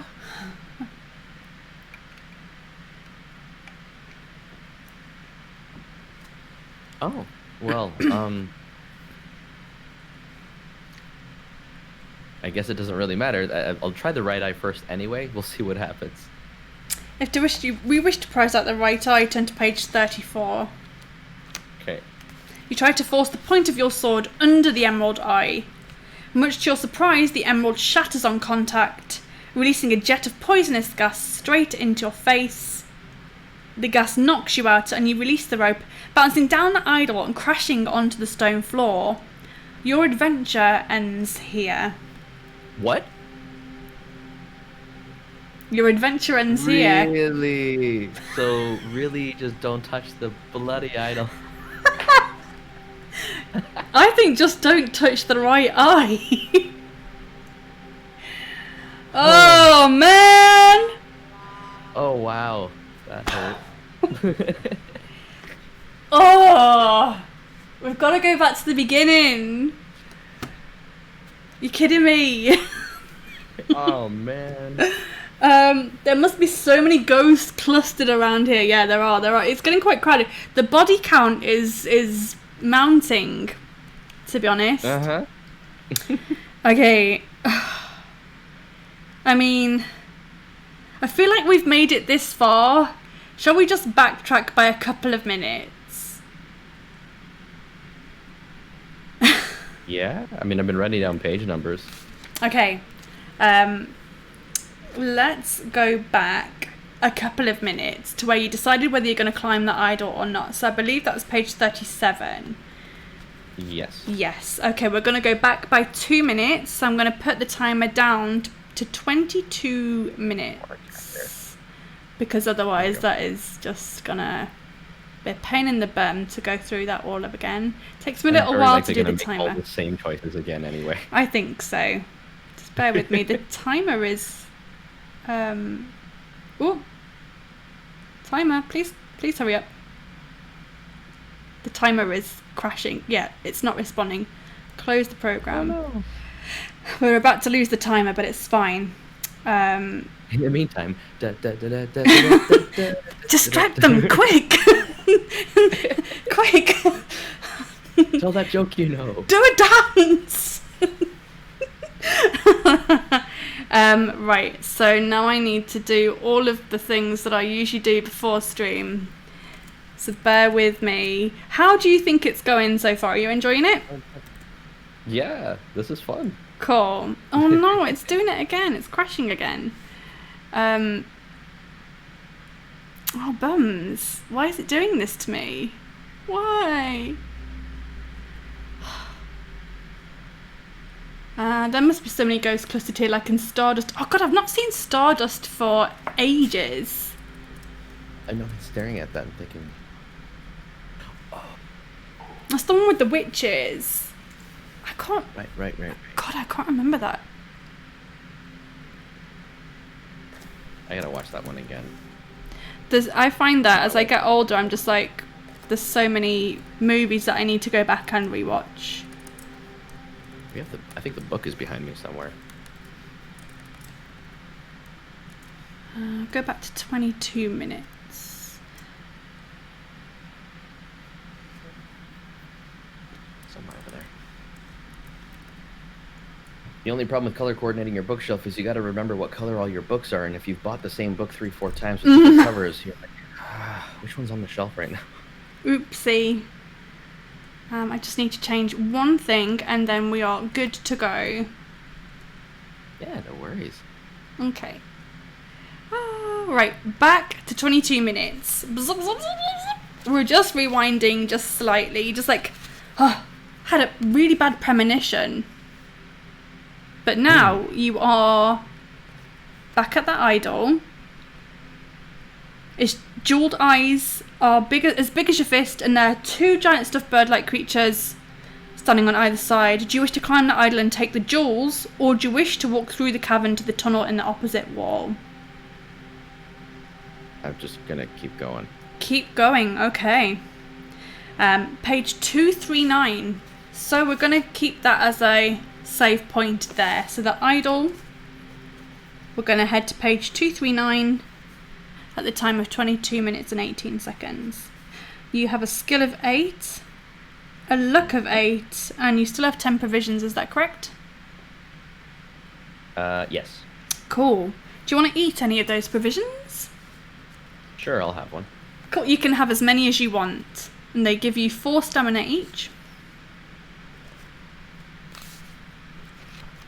I'll have just the one for now. Okay, cool. Okay, page 239 we're heading to, and we're going to continue. 239. Not much further down the tunnel, you come to a closed door on your left. Putting your ear to the door, you listen intently but hear nothing. Do you wish to open the door, or do you wish to keep walking north? Does he not have everything restored now that he just died? No, his skill and luck will stay at 8, but his stamina now will be... Oh, yeah, crap. Yeah, no, sorry, your stamina would have been full. Because you... yeah, my brain isn't in my head at all. If we're restarting from the spot where I got to this room, I've already taken a dart in the leg, right? Yeah, but when you come back to life, you come back with full stamina. Oh. Yeah, so full stamina. So actually take your provisions back up to 10. You wouldn't have needed a provision. Well done, Dana. Dana's switched on. Thank you, Dana. I still make mistakes. Right, 239. My excuse is that it's 7:30 in the morning. Understandable. And you've never played before. You've never played before. Okay. So putting your ear to the door, you hear nothing. Do you wish to open the door or walk north? Sorry, did you say you're going to open the door? Let's open the door. Let's open the door, why not? 102. Thanks, Dana. You enter the room. It is small and completely empty. But as soon as you're inside, the door slams shut behind you, and suddenly a voice booms out of nowhere, shouting, "Welcome to Deathtrap Dungeon, the ingenious killer labyrinth of my master.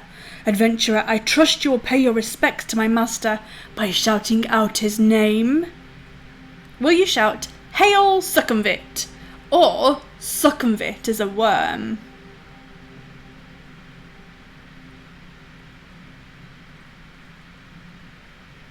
So am I honest, or do I try to placate? Hail Succumvit. Dana says worms are great. But you said "Hail Succumvit." So we're going to go to page 133. I saw that too late. This could still be a really short stream, guys. Once again, the mysterious voice calls out, only this time its tone is full of contempt and derision. So we have a snivelling weed in our midst, do we? Sneers the voice. My master has a special gift for you, you loathsome creep. Suddenly, water starts pouring into the room through a hole in the ceiling. It soon rises above your ankles and there's no apparent way of escape. You wade back to the door, but it is firmly locked. In your desperation, you try ramming it with your shoulder. Roll 2 dice.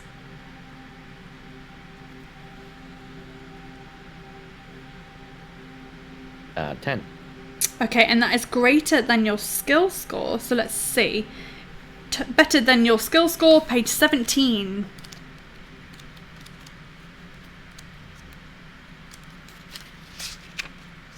You're not strong enough to force open the heavy door. The water is now waist high and you're exhausted from your efforts. The water level continues to rise and you find yourself floating ever upwards until your face is pressed against the ceiling. You're soon completely immersed and unable to hold your breath any longer. Your adventure ends here. You're the first ghost in this room. Womp womp.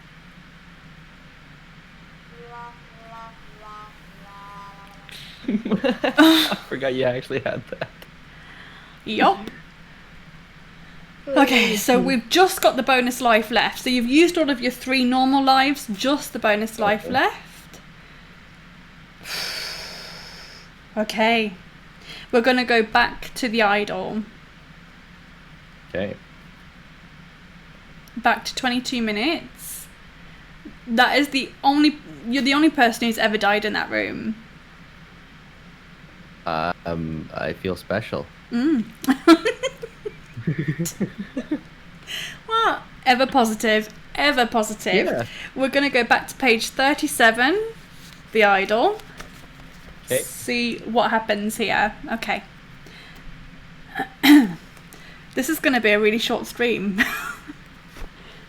Make good choices. Try it. I'm curious. That's fine. It's fine to be curious. Maybe be a little bit more cautious. Maybe ask for the help. Ask for the help.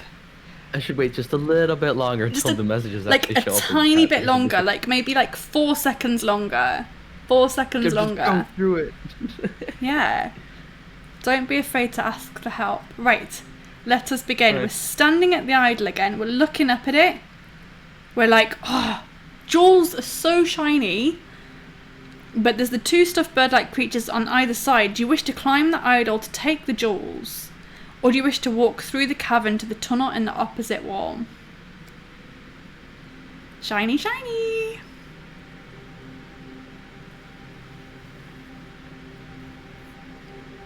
I'm gonna try taking the jewels again. Yes! The left one. The left one, excellent. 351. 351. 351. Yes, Try not to fight take- those birds. The idol is very Fight the birds, good smooth. choice. Okay, sweet. Yes. You I saw do the first have life you first. do have a rope, so we're going to go to 396. Mhm. You make the lasso, you whirl it above your head, it slips around the idol's neck, and you climb it. You're on top of the idol, sitting on the bridge of the nose, holding onto the rope, and you're going to go for the left eye, am I correct? Yes. Left eye. Page 151. Let's do this. 151. I'm feeling hopeful. You can do this. Me too. 151. As you touch the idol's emerald eye, you hear a creaking sound below. Looking down, you are shocked to see the 2 stuffed birds flying off. Their wings flapping in jerky movements, but they're soon above you and set to attack. Fight the flying guardians one at a time, but reduce your skill by 2 during this combat because of your restricted position. It's a little bit better than last time. You'll be fine. First Flying Guardian, skill of 7, stamina of 8. Second Flying Guardian, skill of 8, stamina of 8. 7, 8. Sorry, what was the first one? First one was skill and stamina, the last one. skill was 8 and stamina is 8 of the last one. Right. Thank you. Let's go. Let's go. Let's go! Alright, that's a rough start, but that's okay. That's a 10. I got a 13. So are you, you're adding your skill as well, aren't you? Which would be 6. Okay. I rolled a 4. Oh, okay. Are you rolling both dice? Yep. Oh, crikey, impressive, Nora. isn't it? Okay, wow. Wow. Okay, so I do 2 damage to you. Let's roll again. It's okay. Take it on the chin. That's better. 16. I got a 17. I actually feel bad. I'm sorry. A 17. I'm so sorry. I don't want you to die just yet. I want us to have some fun. Me too. Alright. Oh, right. Roll. Roll, roll, roll. Oh, come on. How am I doing that? That's another 10. No! Oh, I almost feel bad for you. I got a 15. I don't want you to die here again. Me either. Silly birds. Oh, shoot. Okay. There we go. That's a 16. I got a 12, so you hit it. Would you like to use your luck to do some extra damage? Or do you just want to keep fighting them? I'm gonna hang on to it for the moment. Okay, cool, yeah. Let's go. So that was, I hit the first guy, the 7-8. Yeah, yep. So he's down to 6 stamina now. And you'll be happy to know that I've just rolled an 11. Alright.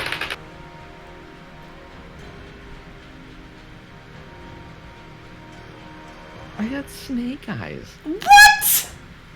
No! I have never rolled the snake eyes in my life.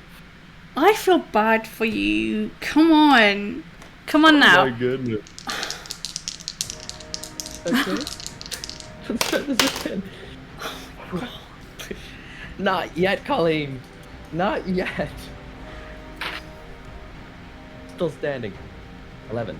I got a 14. Oh my goodness.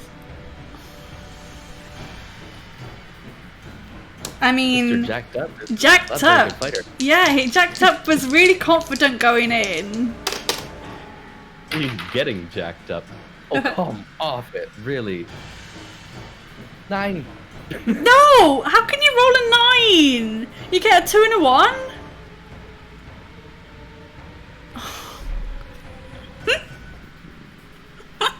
Like, I'm almost half tempted to even switch cameras here so you can see my desk. Oh, I'm tempted to switch to my terrible dice. Where are my Let me try my terrible dice. I'll give you mine. They're pretty terrible. Right, let's just use this roll that I've got for now. So what have I got? 7, 8, 9. I got a 13, so it definitely hit you. But I'm going to switch to my other dice now for this next roll. These dice are not warmed up. Yeah, I was so happy the first time I killed you, and now I'm sad. Okay, these are bad dice, so let's see what we get. This is the second set of dice case the giant. I'm gonna try another set. I have a bunch more. All right, friends, you help me. I'm using my terrible dice. They've got absolutely no weight to them, so they're a bit shit. I got a 12. Come on. Come on. That was 11. Dude. Oh my god. I'm almost down, and I think I'm either down to a 5 or a 7. I lost track of what happened at one point there. Give yourself a 7. Keep it at 7. 5. Okay. Maybe you can see what happened.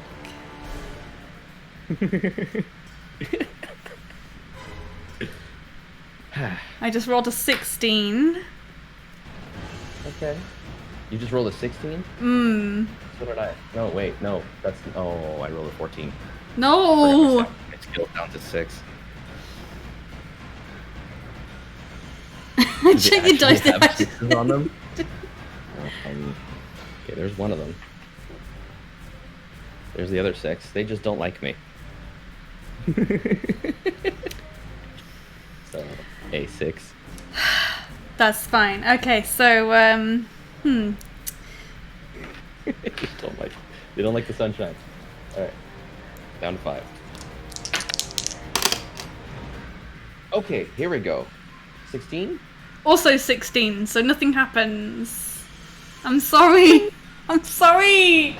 We just bash into each other, but you're getting better. 12. 7. Oh, I got a 14. Okay. Am I able to eat provisions in the middle of a fight? No.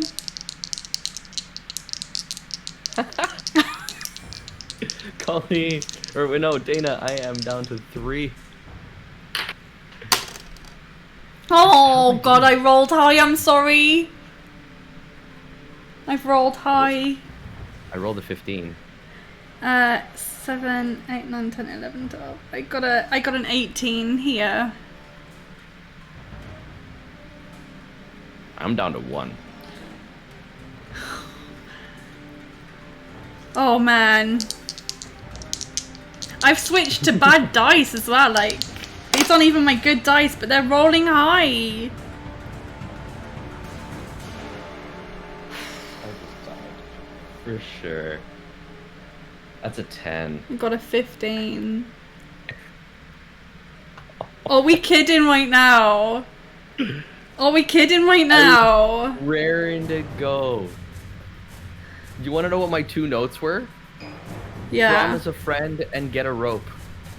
Oh That's man. the 2 things I managed to pick up from Rat. Okay, so you got a rope, but you never got to meet Thrum. Oh man. Just come around. That's unfortunate. I was raring to go. I'm very upset right now. Usually I love killing people. Yeah, the birds are definitely not going hungry. They've got plenty to feast on. Is that the worst? The worst one? Did Let me see. I've got a running theme, not gonna lie, with my stream. I have a tendency to hold the bottom of the board. Hold on to it nice and tight so it doesn't fall over. I believe that is the lowest survival time ever. Let me just double check that with all of the ones that I've been before. Usually I love killing people. Yeah, I usually do. But this was not satisfying in the slightest. Oh, yeah. So so previously, Tiny Little Grim held the bottom of the board with 34 minutes and 9 seconds. Ooh. Bestie, what happened? Ouch. If you flip it, it's the top. Yeah, if you flip it, it's the top. Oh my god. So this guy has got up at really early morning o'clock to be here. Shall we take a vote? If he wants to continue, shall we let him continue? Would you be up for another go on the house? I mean, if chat would like to see that too, I'd love to. Should we let him have the jewel? Let him have it. Shall we just say he beats the birds, gets the jewel? You do actually get the jewel if you beat the birds there. Yeah. Maybe re-roll his stamina. No, it's not his stamina that's the problem, it's the skill. My stamina was 19. I just keep rolling bad. So skill was 8. So shall we let him re-roll his skill and carry on? Yes, it's the birds. Skip the birds. Skip the birds. Damn the birds. Okay. Damn the torpedoes. What do we think, guys? Dana wants to see you go on. Colleen says, give him another go. My little desk mascot T'Challa would like me to see me continue, if that makes any difference. I would also like to see you continue. He legit has no chance with that skill. Yeah, 8 skill. That is Hello. this is some of the easiest that he will fight, and he's dying. Yeah. The fact that he has 3 cats definitely does count for something. I'm gonna grant him a bonus life on the house, and we're just gonna skip this bird fight. Skip the bird fight. I really appreciate that. You've got up really early in the morning to do this. There's no way I'm letting you die without getting that emerald. And he did show us his cat. Yeah, he did. Yeah. So that's bonus points right there. Right, guys, I am gonna give him a magical item. We've never done this before. Never given him a magical item. I'm just gonna make something up now. Yeah, bonus points for showing and telling of the cat. So I am gonna give you the amulet of the cat. That's what I'm gonna give you, and it gives you plus the amulet of the cat. It's a mythical, made up item, but it grants you +2 to your skill. So you now have a skill of 10. I am fudging the rules. Fudge those rules. Okay, I gotta run out for milk. No worries, Kaleem. Must bring your cat to the next stream. Yeah, magical items. The 9 lives amulet, slightly dinged. Oh, yeah, actually, that's a good idea. So it gives you +2 to your skill, plus an extra life. Hey! Slightly dinged. It's been used about 8 times. Yes, it has been used 8 times. Now 9. Right, here we go. So you fought the Guardians. Congrats! You won somehow. Fudgy McFudgeson over here. Rocket dust in the face. Right, we're going to continue. So you've won against the birds. Congrats. You turn into page 240. You guys don't mind, do you? You're just going to roll with it. 240. We're going. We're carrying on.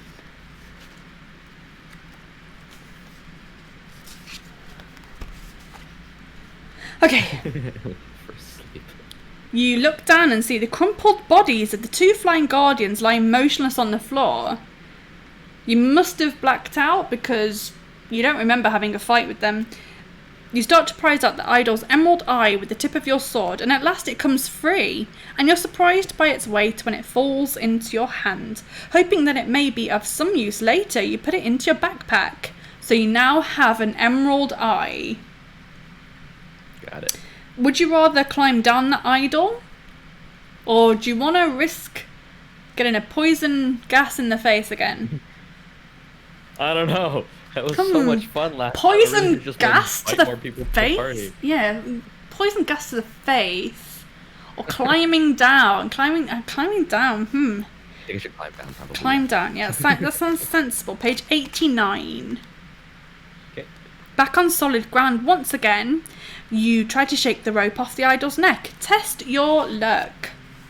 So your luck is 9, so you need to have a 9 or below. Anxious Aaron, thank you so much for the raid. Welcome in, everybody. We're playing Deathtrap Dungeon. Ninja Munki is not doing great, but is on his final life. Final life. Final life. Final. And he's just beaten some birds and taken a jewel from the eye of an idol. Misty X, hi, welcome in. I'm going to give Anxious Aaron and Ninja Munki a shout out, so you can go and follow those. But yes, test your luck whilst I'm doing that, please. So you need to roll your dice. I just did and rolled an 8. Yay, you are lucky. Only just. Only just lucky. So there we go. What were you streaming today, Anxious Aaron? What were you up to? So now your luck goes down to 8, but you are lucky. Oh, Forza Horizon. You know that the studio that makes that is literally down the road from me. It's in the same town that I live in, and I know a ton of people that have worked on those games. It's made right here. Made right Super here. cool. Yeah, it is That's pretty a really cool. fun game. I've never played it. I don't think it's my kind of game, but... so you are lucky, page 54. 54. 54. The lasso loosens itself and you're able to shake it free of the idol's neck. It falls on the floor with a loud clatter. You quickly coil it up again and put it into your backpack. Wasting no more time in the cavern, you run forward to the tunnel in the northern wall, turning to page 239. So let's give Ninja Munki a shout out as well. So Ninja is my guest. He got up mega early to be on the stream today. I was finishing a playthrough of Yakuza and then moved on to a bit of Forza. Nice. Well done. Page 239, off we go. So stick around if you love kind of dungeon crawlers and RPG stuff and just generally fun things. Not much further down the tunnel, you come to a closed door on your left. Putting your ear to the door, you listen intently but hear nothing. Do you wish to open the door or do you wish to carry on walking north? Let's open it. Open the door, page 102. Okay. You enter a room which is small and completely empty. As soon as you're inside, the door slams shut behind you and suddenly a voice booms out of nowhere, shouting, "Welcome to Deathtrap Dungeon, the ingenious killer labyrinth of my master. Adventurer, I trust you will pay your respects to my master by shouting out his name. Will you shout, 'Hail Succumbit,' or 'Succumbit is a worm'?" Succumbit is a worm! With my sword in the air. Succumbit is a worm. Turn to page 251. 251. Once again, the mysterious voice calls out, only this time to your great surprise it's far less threatening. Good. My master likes those who show spirit. Take this gift to help you. It will grant you one wish, but only one wish. Farewell. A gold ring magically appears out of nowhere and lands at your feet with a gentle tinkle. You pick it up and put it on one of your fingers. The door opens and you step back into the tunnel to continue north. So you now have a ring of wishes. You can't just use it willy-nilly though. It will tell you when you can use it. But we're gonna not worry about that. And we're gonna turn to page 344. 344. Okay. So audience members as well, you can help. Ninja Munki. By just letting him know which way you think he should go or what you think he should do. And those could be complete guesses or they could be educated inputs. 344. Did I say 344? 344. Yes. 344. 344. Okay. Have we still got any ghosts in chat who can help with this decision? The tunnel twists and turns, but keeps steadily north. Ahead you see a thin shaft of blue light streaming down from the ceiling to the floor. It sparkles and shimmers, and you can see the images of laughing and smiling faces in the light. Do you wish to walk through the light, or would you rather walk around the light? You're getting some work done, no worries, Dana? I'll try walking through the light. Through the light. Cases, they look happy. Yeah, through the light, page 229. 229. Into the light you go. As soon as your head goes... Gotta plug in my headset here really quick. Oh, no worries at all. As soon as your head goes under the blue light, you hear the sound of muffled voices. The faces are no longer laughing, but have changed their expressions to ones of anguish and despair, and a young girl's sad face hovers in front of you, and she begins to whisper a poem. Transfixed, you listen intently, believing that she has a special message for you. I can speak, honest. But yes, welcome in everybody. Thanks for being here, and thank you so much for the raid, Aaron. Believing she has a special message to recite for you, you may want to write this down. When corridor doth water meet, do not make a quick retreat. Take a breath and jump deeper in, if your trial you hope to win. Did you get all of that? Jump in the water. Yeah. Memorizing the spirit, basically. Memorizing the Spirit Girls poem, you step through the shaft of light and quickly head north. Turning to page 107.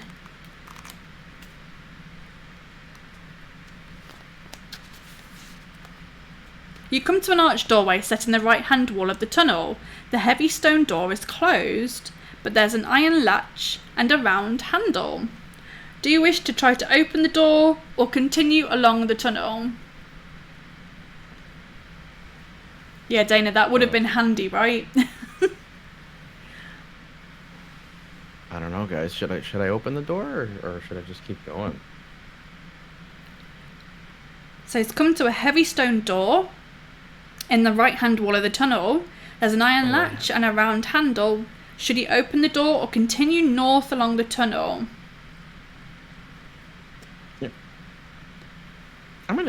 It takes everything she can get. I'm gonna open the door. Open the door. 168. I think. I don't remember what I did. Oh, that's okay. We'll go with it. 168.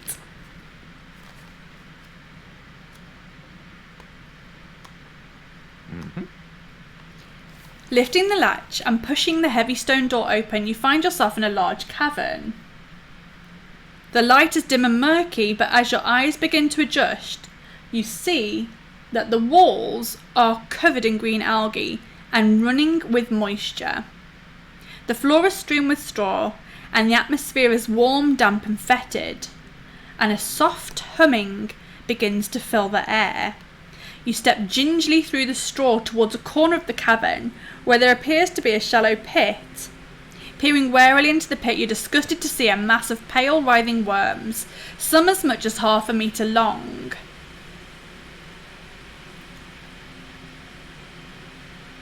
My S? There's something wrong with my S today. My S? Okay. Utterly nauseated, you're about to turn away when you notice that under their undulating bodies there is a dagger. Its point held fast in a crack in the pit floor. The hilt is cased in black leather studded with opals, and the blade is fashioned from a strange reddish-black burnished metal that you've never seen before. You long to touch the dagger, but this would mean plunging your hand amongst the writhing worms. Do you want to reach for the dagger or back away in disgust? I have a feeling this dagger is useful.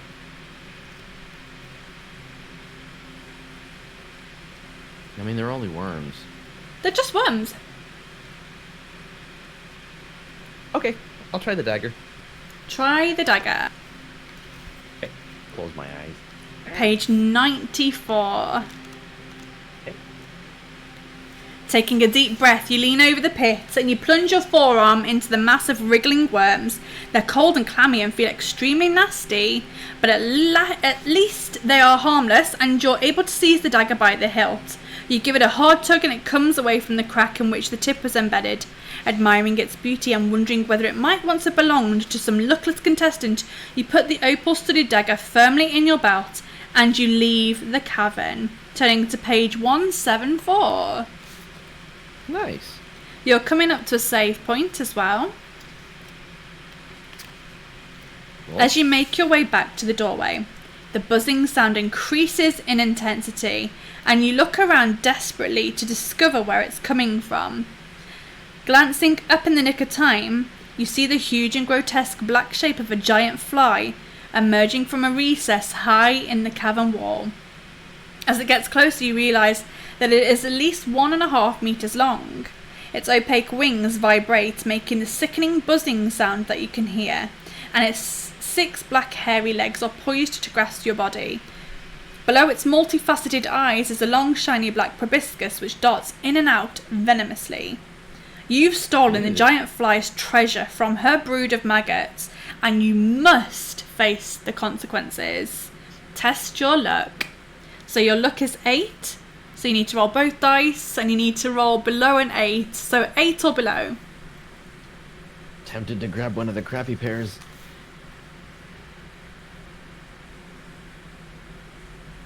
8. Oh, Okay, you are lucky, No, but that was a 6. a 6. Okay, 7. well your I can't add. that's okay. Either way. Your luck Less than goes down to 7, but you are lucky. So we're turning to page 39. Right on. You manage to evade the outstretched legs of the giant fly. Stepping back, you draw your sword and you prepare to fight the hideous insect as it turns to attack you. You can escape, though, by running away into the tunnel and heading north. If you escape, you take a wound of 2. So you can just take the 2 damage now, or you can stay and fight the fly, which has a skill of 7 and a stamina of 8. I'm gonna book it. Yeah? I have provisions. Cool, okay. Run down the hallway. Run down the hallway. A fly! A giant fly, though. It's pretty scary. Okay, so you're going to escape by running into the tunnel and heading north. Page 267. Cool. So you take a wound, but you do escape. That's a save point there. We're going to head to page 267. And you've made it to 44 minutes. Yeah. And There we go. 9 seconds. That's a bit more like it, isn't it? And you've got a skill now of 10. A luck of 7. And do you still have 10 provisions? Have you eaten yet? I would like to eat. Okay. You go for it. Top it back up again. So 9 provisions, and I'm at 19 stamina. Wicked. Okay, we're turning to page 267. Okay. Da, da, da, da, da. Up. The tunnel ends shortly at a junction. Looking left and right, you see a narrow passage disappearing into the distance. Do you wish to head west, or do you wish to go east?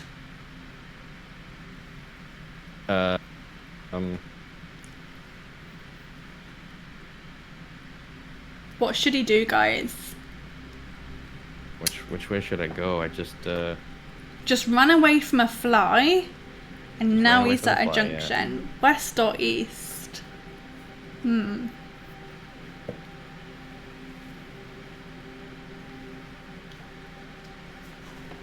going to check my own map. Let me see where We're you on are. page 267, right? 267, yeah. Oh, I see where you are. Aha.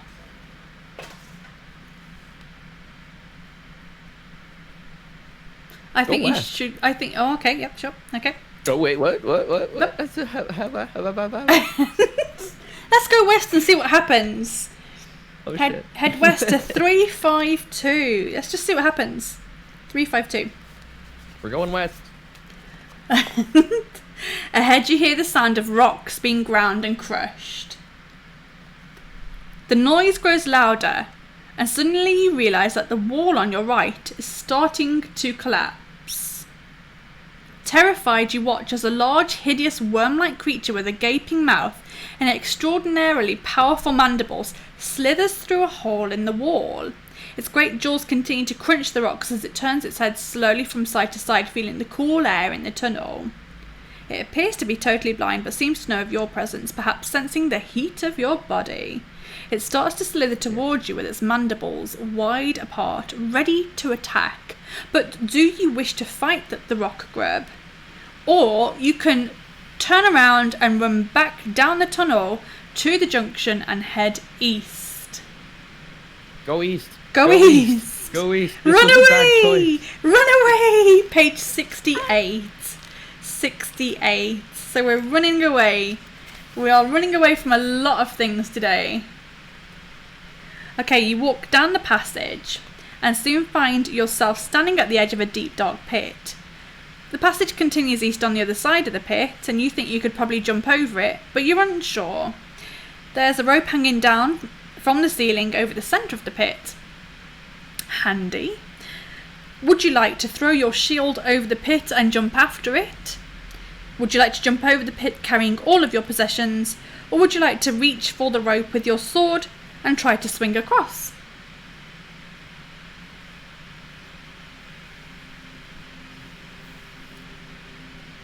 I'm gonna chuck my shield and jump after it. Okay, throw your shield over the pit and jump after it. 271.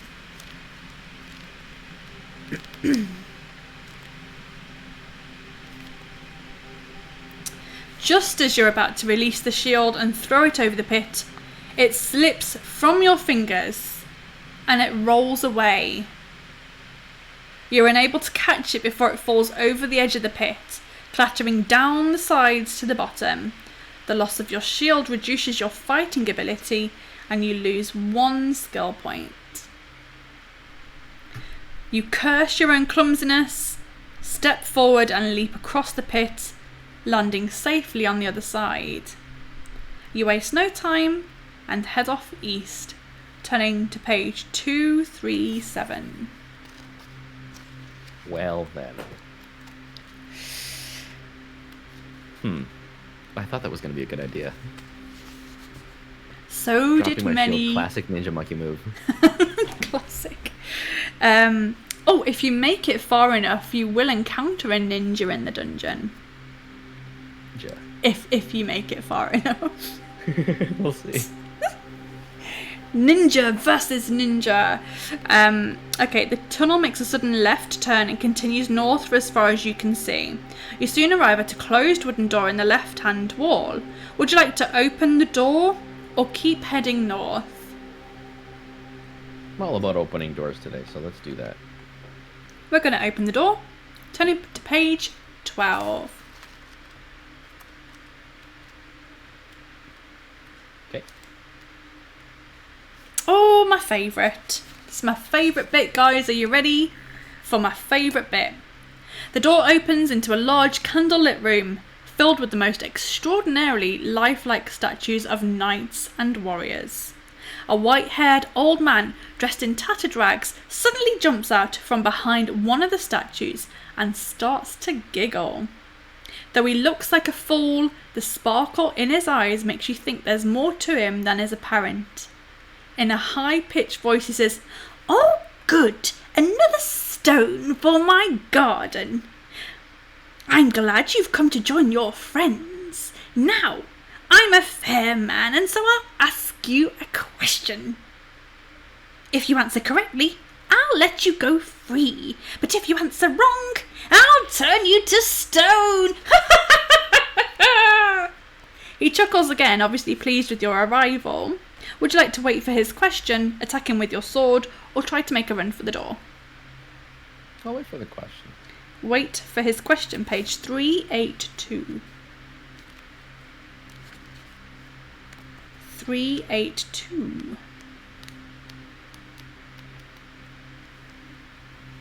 The old man points to one of the statues and you recognise it immediately.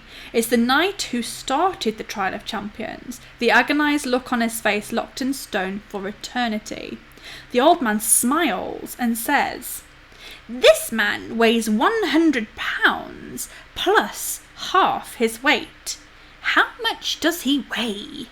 What will you answer? Will it be 100 pounds, 150 pounds, or 200 pounds?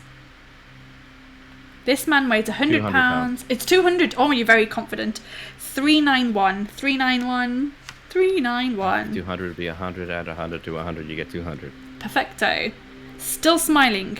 The old man looks at you and says, "Well done, stranger. You've answered correctly. I wish you good fortune during the rest of the Trial of Champions, and to this end I shall increase your powers." He then mutters a few more unintelligible words, and you feel a powerful surge soar through your body. Add 1 to your skill, stamina, and luck scores. Ooh. You bid the old man farewell. And topped out. Perfect. There you go. Good at maths, see? Maths. Hype. No one's done that fast. I hate these kinds of questions. I'd much rather speak Mandarin. Ooh. Okay, you bid the old man farewell and you leave his room to continue north along the passage, and I'm going to call that a save point there as well. Cool. Amazing. 51, 55. This is going much better, isn't it? I think this one life has actually managed to last longer than any of the previous lives just on its own. Okay, so what is your skill and luck now, please? Skill's 10, luck is 8. Fantastic. And did you eat a provision? Have you got 9 provisions left now? I do, yeah. Perfecto. We're going to turn to page 100. No one's done that fast and been correct yet. Exactly.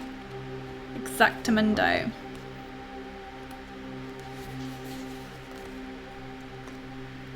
Only a few meters further down the passage, you see another closed door.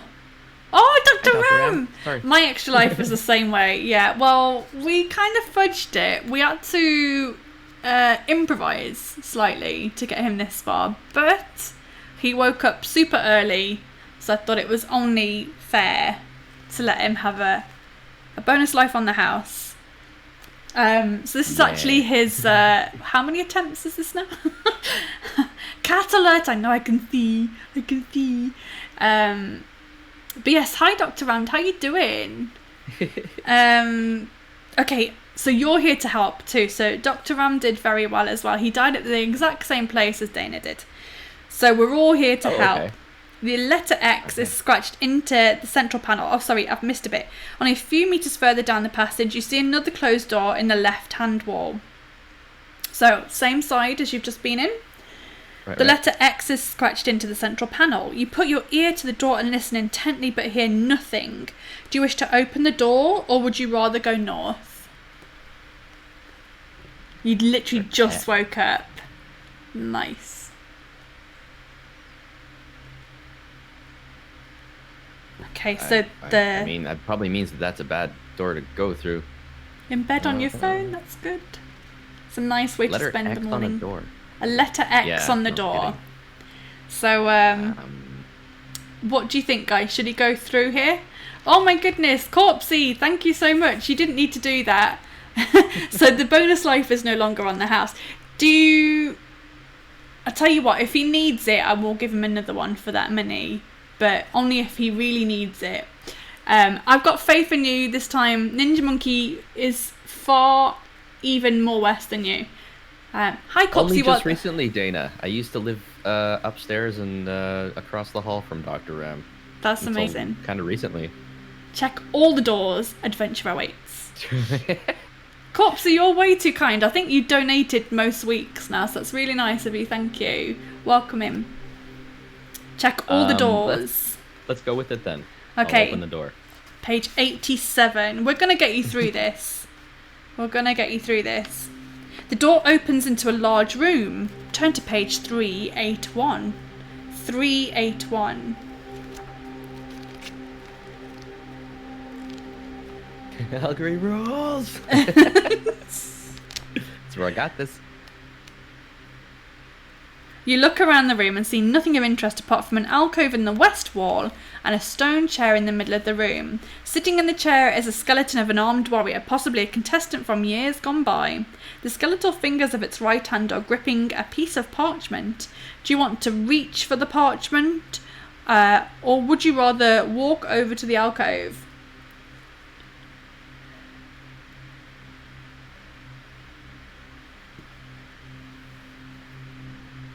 So try to take the parchment from the skeleton or walk to the alcove. What do we reckon? You never looked at the skelly, did you, Dr. Ram? Okay. Let's go to the alcove then. Okay, alcove it is. Page 128. I'm going to assume you've made it past this room, Dr. Ram, so I'll just follow your footsteps. At the back of the alcove are some steps leading down into a cellar. Cobwebs brush your face as you descend. The cellar ceiling is quite low and the floor is strewn with rubbish and debris. In the middle of the wall opposite you is an archway which leads into another crystal lit tunnel. There are large mushrooms growing on the rubbish to your right. Do you wish to step through the archway or stop and eat some mushrooms? Oh, Colleen, we've fudged it. We've improvised to get him this far, but it's fine. We don't think about it. It's magic. It's magic. Drugs bad, okay? Drugs are bad, okay? Don't do drugs. Okay. Okay. Colleen, yes, we cheated. Sorry. Oh no, More no. This is the kitty amulet. No more This is than from the that. kitty cat amulet. Yeah. So I'm gonna go with drugs are bad. Drugs are bad. So you're going to leave the mushrooms and step through the archway, turning to page 35. 35. Okay. The tunnel continues west for several hundred meters, finally ending at some steps, leading up to a closed trapdoor. You climb the steps slowly, hearing muffled voices above you. In the dim light, you can see that the trapdoor isn't locked. If you wish to knock on the door, you can, or you can burst through the trapdoor with your sword drawn. So be polite and knock, or burst through it with your sword drawn. Voices talking in a dungeon? That's people hanging out being comfortable in a dungeon. They belong here, I don't. I'm gonna burst through the door. Burst through the door with your sword drawn. Don't be Canadian with the door. Well, they're being Canadian with their door. I mean, it's not locked. So page 124. 124. And don't apologise either. Okay, 124. You throw the trapdoor open and run up the steps into a bright lantern-lit room. Two goblins are sharpening their short swords on a stone set in the middle of the floor. I see what you mean now, Dana. My S's are a problem. Short swords, S's. Getting tongue-tied. A little bit of Pirates of Penzance before you start this trip. You sit in solemn silence. Exactly. Short swords on a stone set in the middle of the floor. This is sharpening their short swords on a stone set in the middle of the floor. That's like a real mouthful there. You catch them momentarily off guard, but they quickly recover and both rush forward, ready to attack you. We've got two goblins here. The first goblin has got a skill of 5 and a stamina of 4. Second goblin has a skill of 5 and a stamina of 5. They're going to attack you separately, but the way this one works is that you'll need to attack and you'll need to defend. So just roll in exactly the same way. So we'll do an attack round and then a defending round. So just roll the exact same way. So roll 2 dice and add skill. Okay, let's battle. That's where am I at? My skill is 10. Why can't I math right now? 19? No, 20. 20. That's a 20. Wow. Okay. Nice. I got a 10. So you moly. Definitely hit that one. So that's on 2 stamina there, the first goblin. And now you need to defend against the second goblin. Right then. So just roll in exactly again. the same way. No way! No! Now I've got my rolls! I got a 30. It's because Dr. Ram is here! Thanks, Dr. Ram! So again, we cheated with the skill, Dr. Ram. Don't be angry at us, but we cheated the skill too. So you hit... Oh no, sorry, you don't hit it. You defend against the second one. So now we're attacking the first one again. Okay. Oh boy, that was bad. 13. I got a 14. So it just about hits you. Just about hits you. Cut me across the cheek. Yep. And now we defend against the other one. Okay.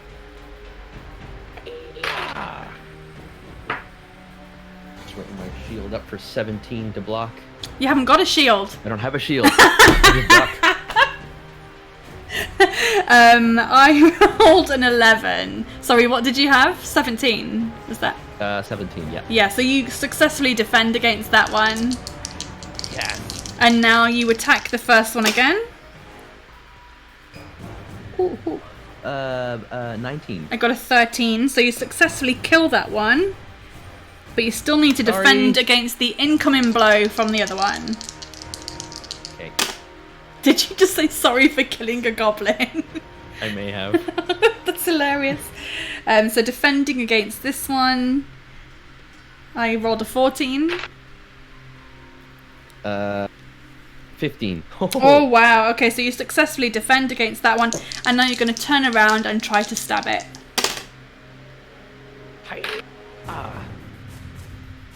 17. I got a 12. Nice. Stabby, stab, stab. And no defending now, just straight attacking. Oh, okay.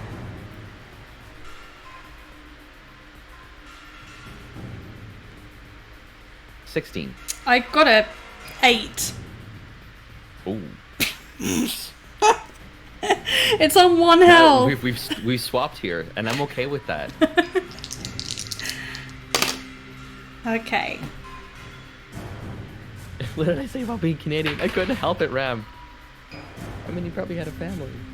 20. I got a 14. So you've killed it. Oh, yeah. It's deaded. If you win, turn to page 81. And we're going to call that a save point there. You're not mad you want someone to escape. What did I say about being Canadian with these gobbos? Yeah, I also want someone to escape. So what we did is, because he died really quickly, but we'd already got the bonus life for him, we kind of added an extra bonus life.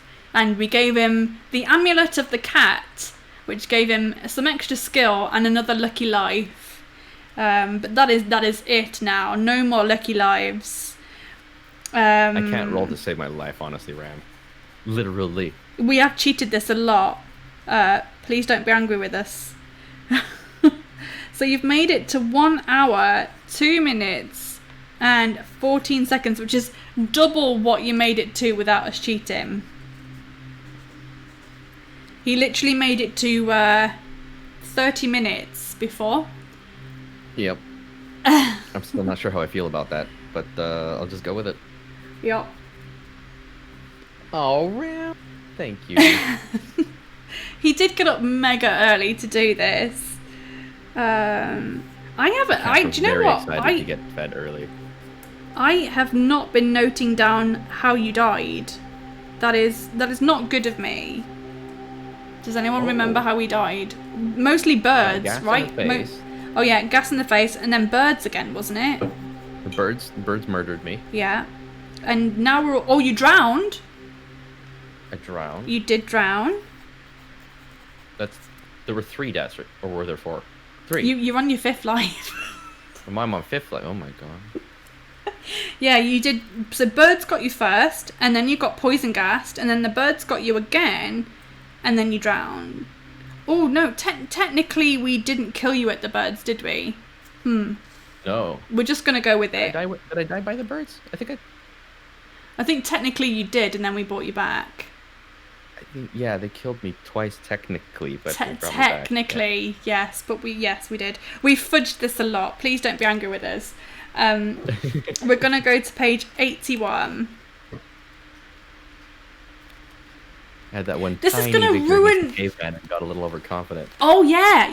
Oh my god, the caveman. So Dr. Ram, he basically started off the same way that you did. He did the caveman. He put the bracelet on, which reduced his skill to like 4. And then he got bit by the spider, which reduced it again. I think by the time he got to the birds, he had a skill of 0. So he literally had no chance against those birds. It just whooped me handily. That's what you get if you go west. Yeah. Apparently. I told you not. I told you, didn't I? Don't trust chat. They just love that we can go west. Okay, page 81. Let us continue. But yes, if I keep being this nice to everyone, I'm gonna get somewhat of a reputation of being a sweetheart, and we don't want that. Right, the only furniture in the goblin's room is a table, 2 chairs, and a cupboard on the wall. There are 2 closed doors, one in the west wall and one in the north wall. Will you open the cupboard, open the west door, or open the north door?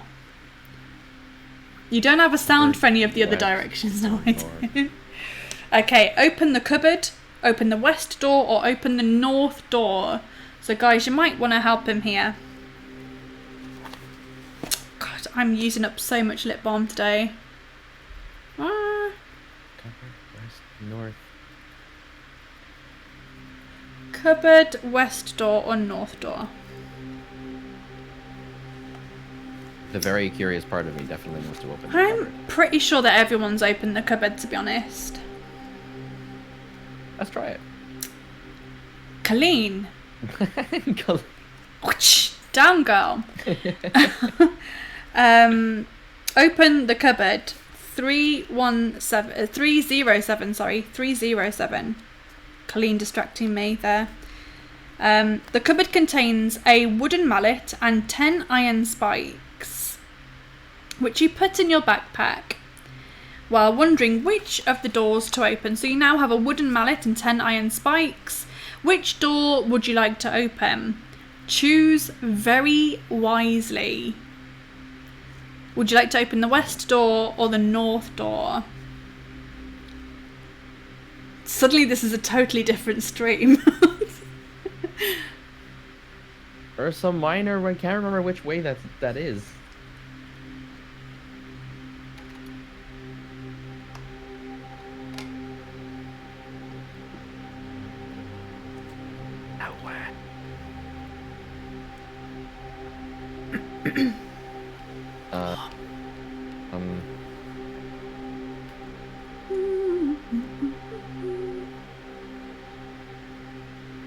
No. I can't remember.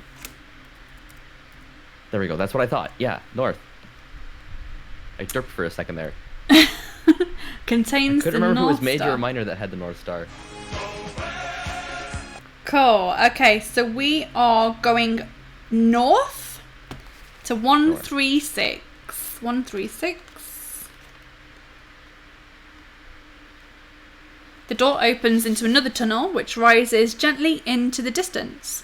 After walking uphill for a while, the tunnel levels out, and you soon arrive at a door in the right-hand wall to which a withered hand is nailed. Would you like to open the door or continue north? Let's open the door. Open the door. 210. Because I'm opening doors today. That's okay. You enter a room in which a man is in tattered clothing and standing chained to the wall by his left arm. You see that his right hand is missing, and you realise that this must be the hand that is nailed to the door. Pleading for mercy, he cowers back from you as far as his chains will allow him. Do you want to cut him free or leave him in the room to head north? So cut him free or leave the room, pretend you saw nothing and head north. Poor guy. Let's cut him free. Cut him free, page 27.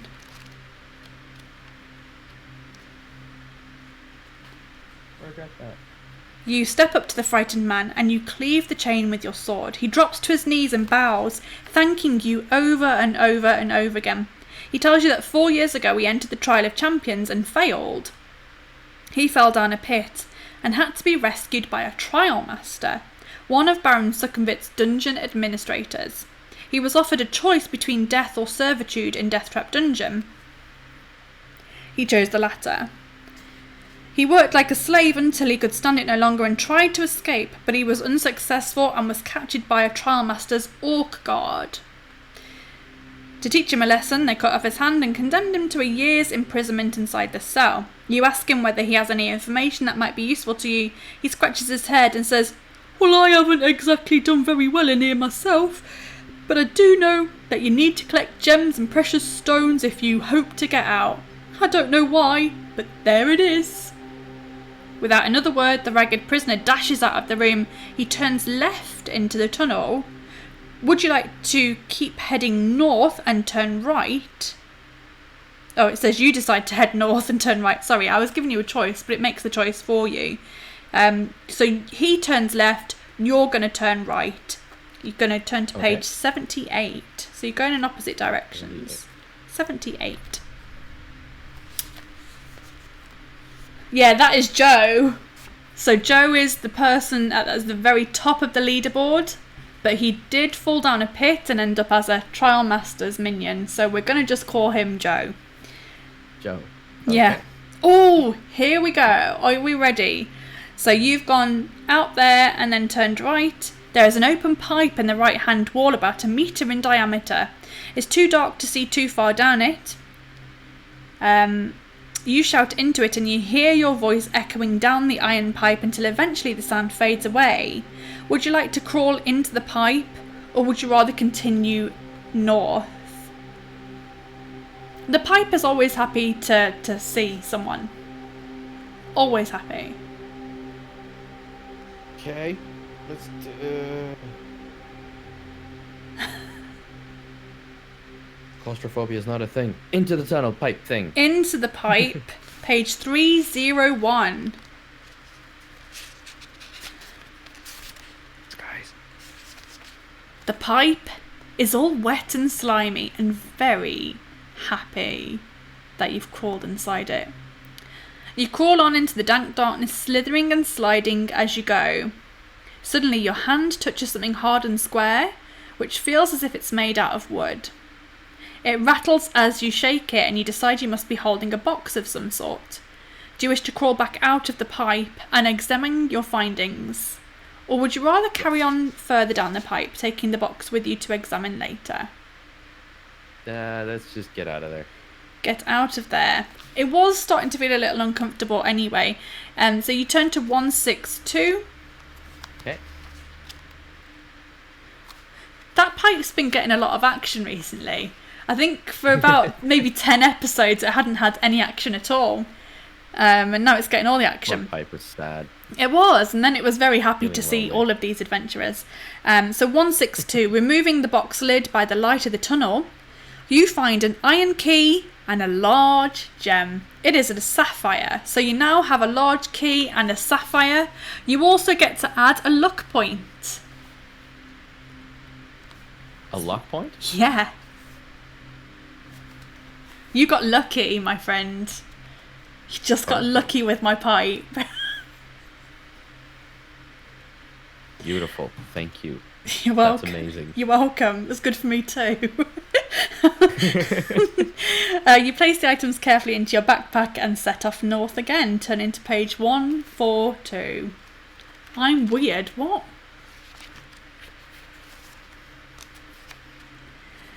There's a new branch in the tunnel on your left, and ahead you see two bodies lying on the floor. You stop and peer down the new tunnel on the left and see nothing, no doors, no creatures, and you decide not to walk down there. But with your sword drawn, you walk over to where the bodies lie, so the bodies are ahead of you. And we're going to page 338. Okay.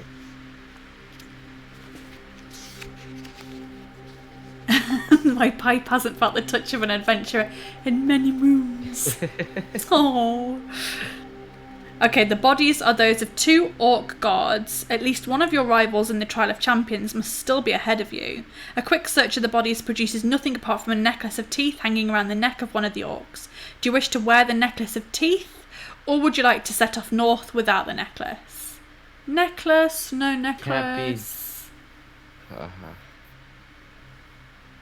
Can't be two bad luck ones in a row, can there? I'm gonna take the necklace. The bracelet screwed me up. I'm hoping the necklace does me better. Okay. Jewels are good. Jewels are good. Take the necklace. Okay, one, Where are two, the three. teeth? One, Yes, two, that's three. The necklace is an amulet of strength. Add one skill point on one stamina point, and continue your quest north, turning to page 282. The tunnel soon ends. This is going so well since Dr. Ram turned up. Thanks, Dr. Ram. He's like your lucky charm. The tunnel. Yeah. Yeah, definitely. The tunnel soon ends We at can a meet at first junction. Tunnel soon ends at a junction, standing there alone and wondering which way to go is one of your rivals. It is one of the barbarians, and you call out to him, but at first he doesn't answer. He merely stares at you coldly, his hands firmly gripping his axe.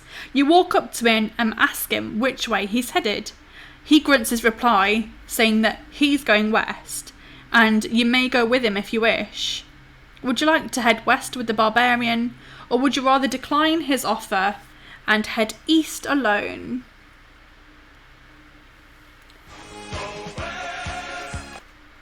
Go west.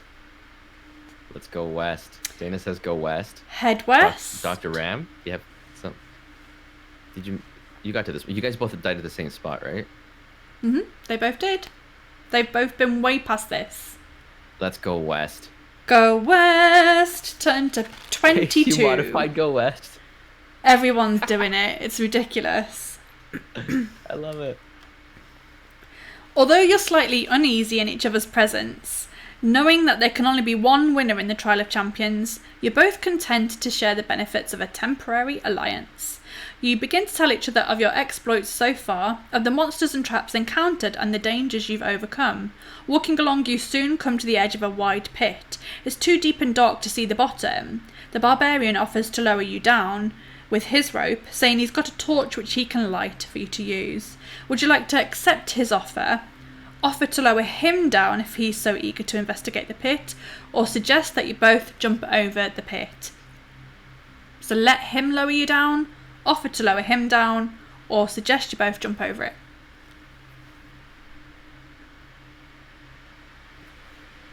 Barbarian has more muscles. I should let him let me down then, if that makes more sense. I guess. You're going to accept his offer? Yeah, let's accept his offer. Accept his offer, page 63. You tie the rope around your waist and you take hold of the torch that Throm has given you. So Throm is your barbarian ally. That's what he calls himself. You take hold... Throm. It is Throm! That's my one note that I came in with. Throm's a friend. Rope good, Throm friend. Taking hold of the slack rope, Throm lowers you slowly over the edge of the pit and down into the dark depths below. You can see by the light of the torch that the sides of the pit are extremely smooth. You drop about 20 metres before hitting the bottom of the pit. There you see another tunnel heading north, and you call up to Throm to tell him of your discovery. He calls back, saying that he's going to tie the rope around a protruding rock on the edge of the pit and will come down to join you. You hear him climbing down, and soon you're together again. Throm retrieves his rope, and you both set off north along the new tunnel. Turning to page 194. So,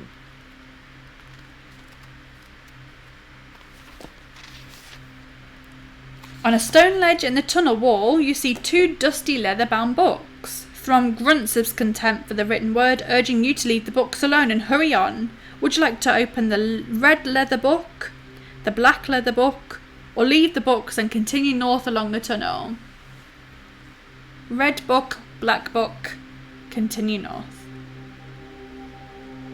Dana, you like to read? We like to read around here too.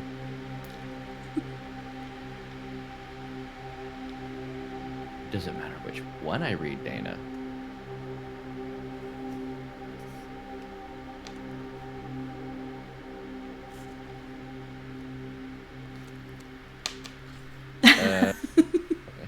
Just telling you straight up, it doesn't matter. Let's go for it. Okay, I'll read the red book. The red leather book, page 52. Okay. Once we've done this bit, I might need to take a little loo break.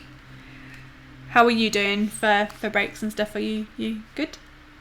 Yeah, I think I'm all right. Okay, I will take a break once we've done with the books. I'll take a little break. As you open the book, it begins to disintegrate and the pages turn to dust in your hands. You manage to keep a few fragments and read the handwritten script. The book appears to be about monsters, and from what you can make out, contains a full description of a monster called the Blood Beast. It's a horrific, bloated creature with tough, spiny skin and facial blisters which burst open to become mock eyes, evolved to hide its real eyes, its only weak spot. Blood beasts dwell in pools of fetid slime, which give off a poisonous gas. The gas is so strong it can knock people unconscious. The blood beast, although too bulbous to haul itself out of its slime pool, has a long and vicious tongue, which it wraps around its victims before dragging them into its pool. As the victim's flesh starts to decompose in the vile slime, the blood beast will feed from it. You tell Throm about the grotesque blood beast, but he merely shrugs his shoulders and tells you to get going. Would you like to also read the black book, or just continue north along the tunnel with Throm? Let's read the black book. Read the black book 138. Throm, information is a useful thing sometimes. You read I Smash. Yep. I think that's what it would say. The book's pages are sealed together, but a small hole has been cut out in the middle of them, just large enough to hold a small corked bottle containing a clear liquid. You show it to Throm, who holds up his hand, indicating that he does not want you to come anywhere near him with it. His distrust of things unknown is strongly evident. Do you want to drink the liquid, rub it on your wounds, or leave the bottle and book and continue north with Throm? Drink it, rub it on, or leave with Throm. I'm gonna leave with Throm. Oh, get your drink on. I gotta wait a little longer for chat sometimes. Yeah. Brutal for that. Let's drink it. Okay. Okay. We're gonna go to page 397.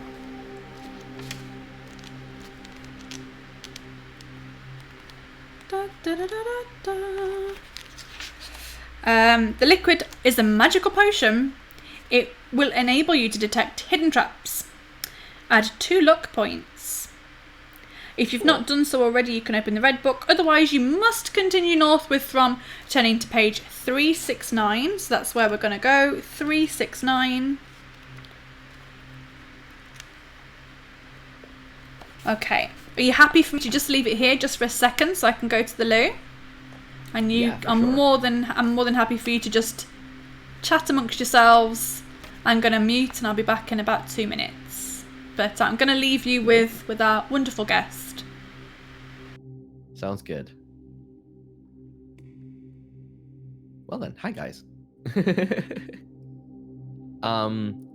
For anybody who missed it or didn't quite catch it at the beginning, hi, I'm Ninja Monkey. I do the rando things like I guess a lot of people are doing.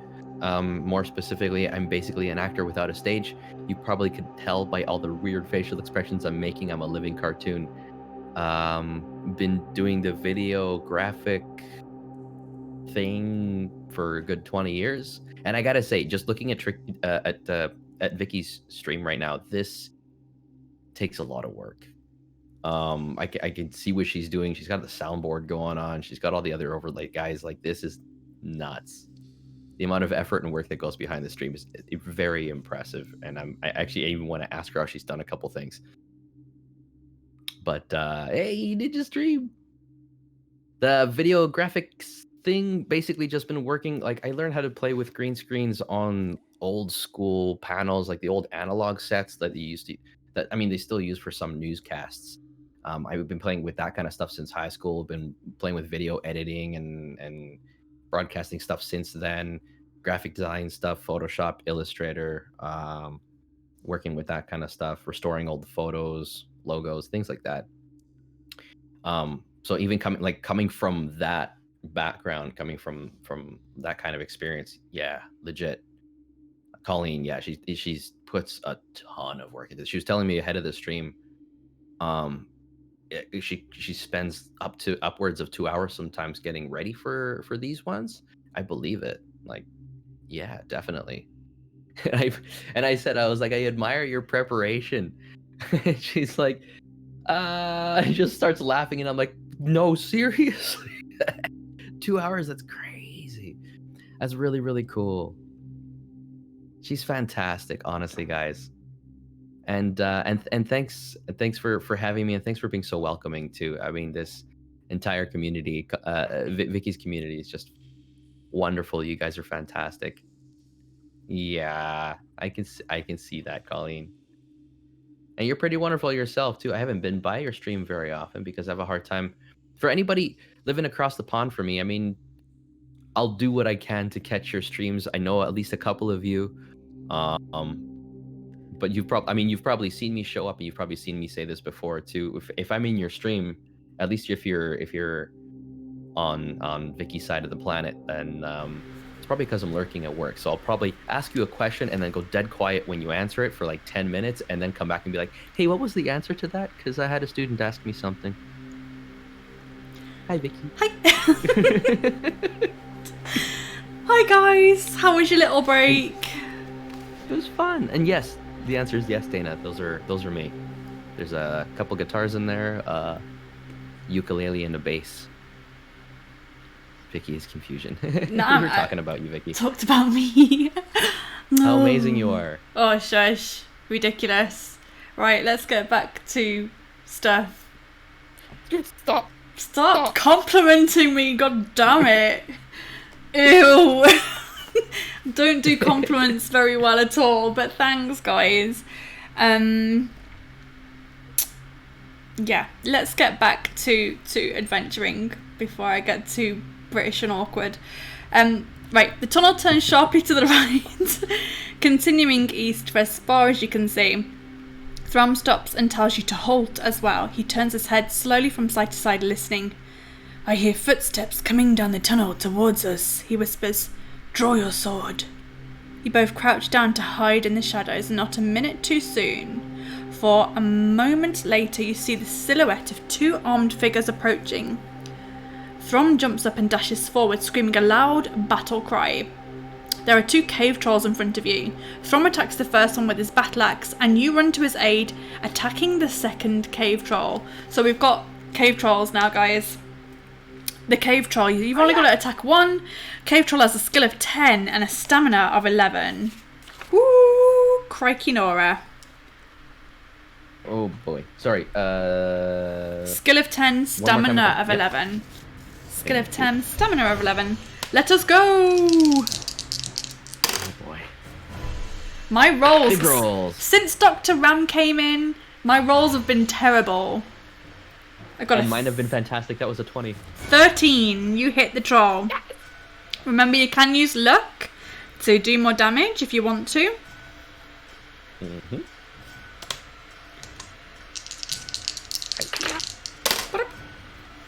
19. I got an 18, so you hit it again. Ooh. I'm smacking them hard. Yeah. Oh, then. 18. I got a 17. You hit it again. Roll these for my starting what the heck? Literally since Dr. Ram came in, you've been doing so good. I got a 20. Oh my god. 18. Oh, I it think hits I hit. you. One hit. It's fine. That's okay. I got this. Oh no. Right there. On the chin. Alright, come on now. Come on. Oh. 17. Okay, move. No, you're not allowed to leave. You're not allowed to leave.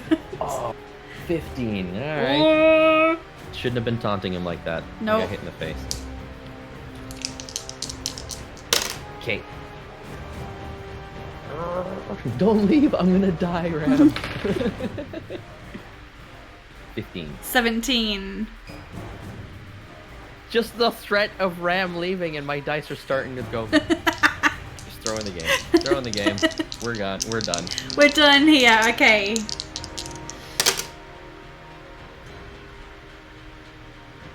Okay, 19. 20. Oh, wait, no, that's a 20. I forgot that my skill's actually 11. Ooh. Whoop whoop. All right. So actually, all of these times that I would have been hitting you, I didn't. No, actually... I think they're all hits still. Okay. So we both got a 20. So we just bounce off each other. We're fine. Clang. Clang.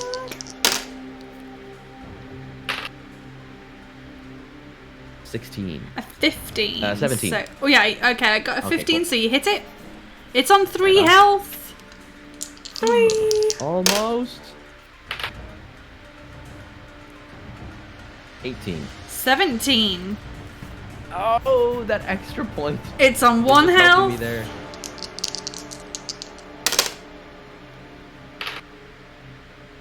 Uh, 21. 19. It's dead. Yeah. You killed it. Take that, Stinky. Oh man. Right, we're gonna call that a save point there. Yeah. Cave Troll. What page are we on, by the way? We are about to turn to page 288. 288. Okay.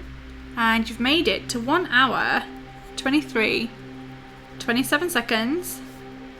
So your skill is 11? Yep. What's your luck on at the moment, please? 11.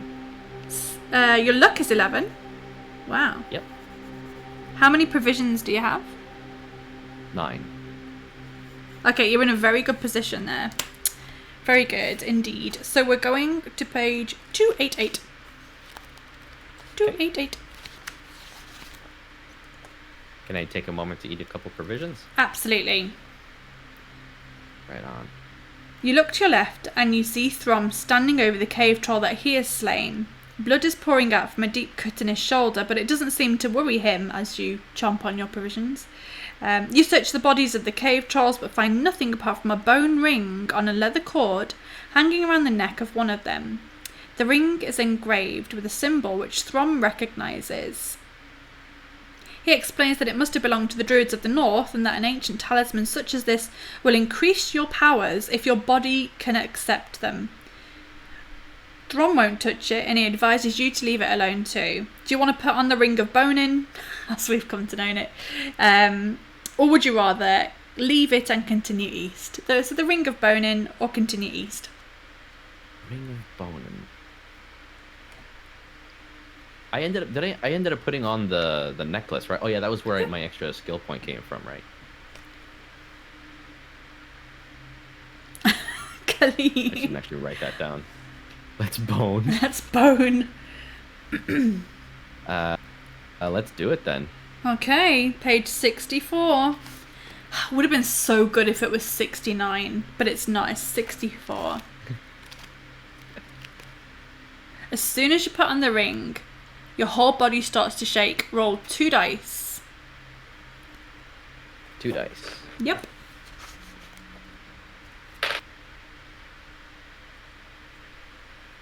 Seven. Okay, so that is less than your skill score.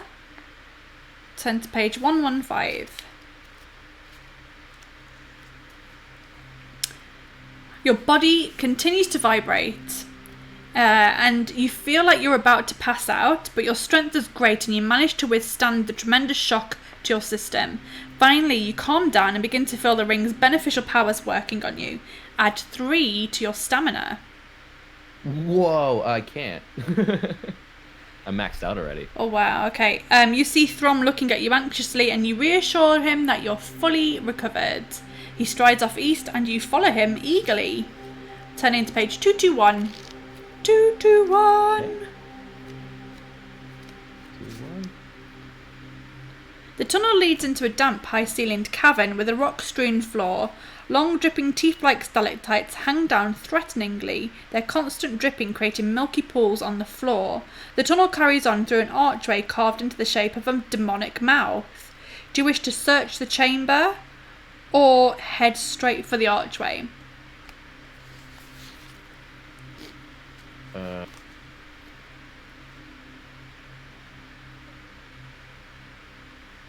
So. Oh, no worries, Colleen. Thanks so much. Bye, Colleen. What do you think, guys? Should I rummage or just book it? I'm thinking I should.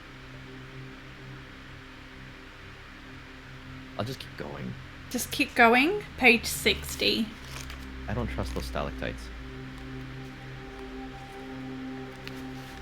Ah, Okay. Arenthal, welcome in, Arenthal. The tunnel ends at a large oak door. Throm wastes no time in testing the handle and is somewhat surprised to find the door unlocked. He pushes it open and walks into a torchlit chamber. Sitting alone on an ornate chair is a dwarf who bids you to enter the chamber. As you do so, the oak door swings shut behind you. Oh god, I usually do a Scottish accent for this stupid dwarf, but I don't want to do it today because my S's have been so terrible. I heard snippets of it last time. Can we have it again? Well, I will try for you, but it's very hit and miss. Last week I was on top form. This week, I don't know where I am. Okay. No pressure. Adventurers, you've come, no, you haven't come anything. You haven't come at all.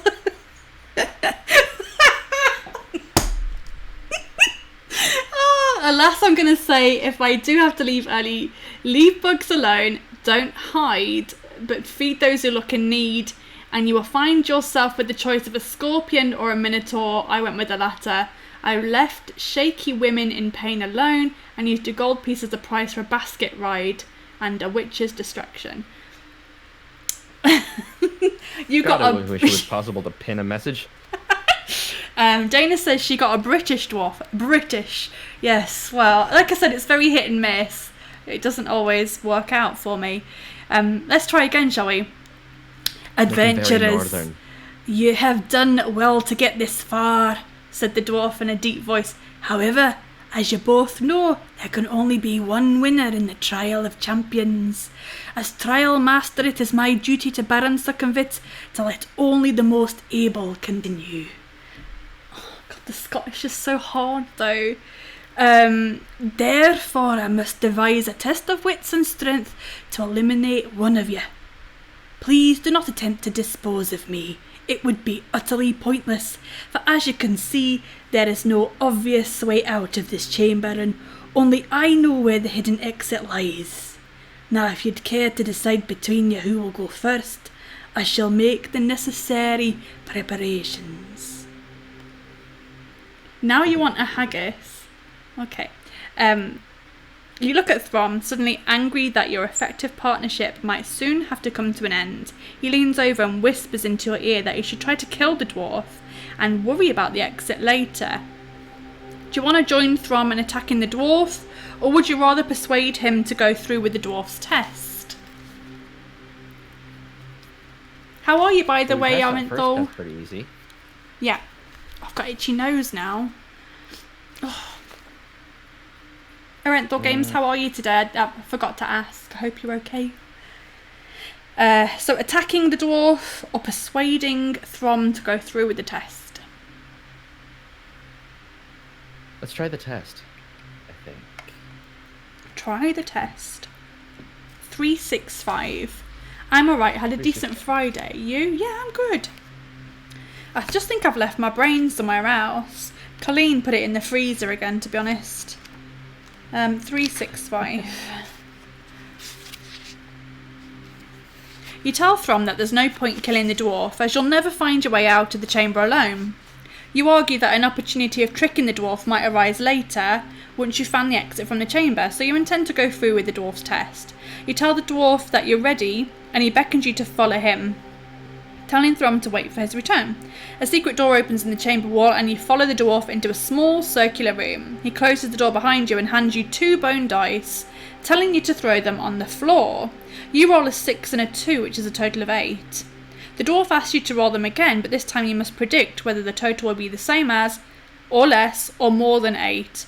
Do you want to guess that it will be the same? Do you want to guess that it'll be less than 8, or that it'll be more than 8?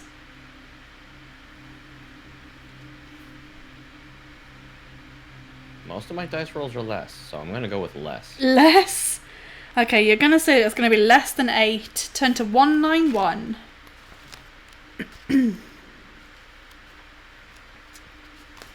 Roll 2 dice. Oh dear. Okay, dice. Be mean to me again. I mean, by being nice to me, I don't know which one I want. It was 8. It was 8. You guessed that it was going to be less. If the total is 8 or higher, turn to 121. Oh, please don't make me do the Scottish again. I've sort of committed to it now, haven't I? I've committed now. 121. Them be show rules. The dwarf looks at the dice. Not very good at playing the odds, are you? He sneers. I regret you must suffer a penalty before you can continue. From his pocket he produces 2 pills. One is stamped with the letter S, and the other is stamped with the letter L. He asks you to choose one of them and swallow it. Do you want to choose and swallow the pill stamped with the letter S, or the other pill? So S or L? S or L. You take the red pill. Exactly. I'll show you how deep the rabbit hole goes.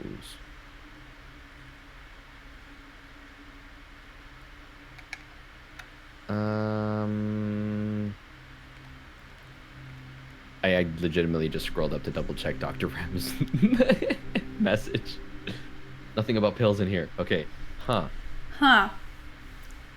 No worries, Dr. Ram, thank you. Yeah, he doesn't know what the pills do. He won the dice roll.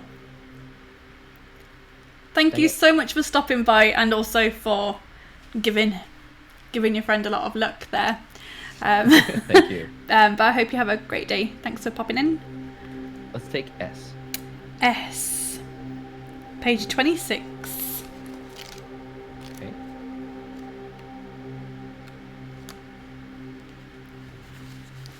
The pill makes you feel dull and lethargic. Lose 2 skill points.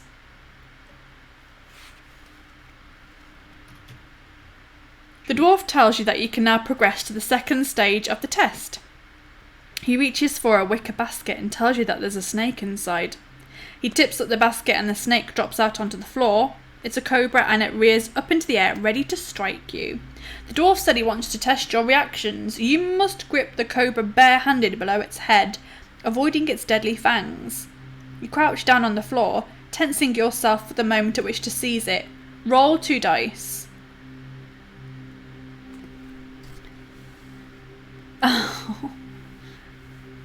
Oh, thank you, Dr. 6. Ram. You are too nice. A 6, and that is less than your skill score, isn't it? 6 is less than skill, yeah. Less than your skill score. Turn to 55. With lightning speed, you thrust your hand out and you grip the cobra just below its open mouth. You lift it up and, arm outstretched, you dangle it in front of the dwarf. He doesn't flinch, but says in his calm, expressionless way, "Please put the cobra back in the basket and prepare for the final part of the test. Follow me." You do what he says, and you follow him back into the chamber, where Throm is pacing up and down, obviously ill at ease. You wave to him while the dwarf opens a second secret door, and tells you to walk on through and wait for him. Again you comply, and you find yourself in another circular room, although this one resembles a small arena. The floor is covered with sand, and a small balcony runs around the arena wall. Opposite the secret door by which you entered is an ominous-looking wooden door.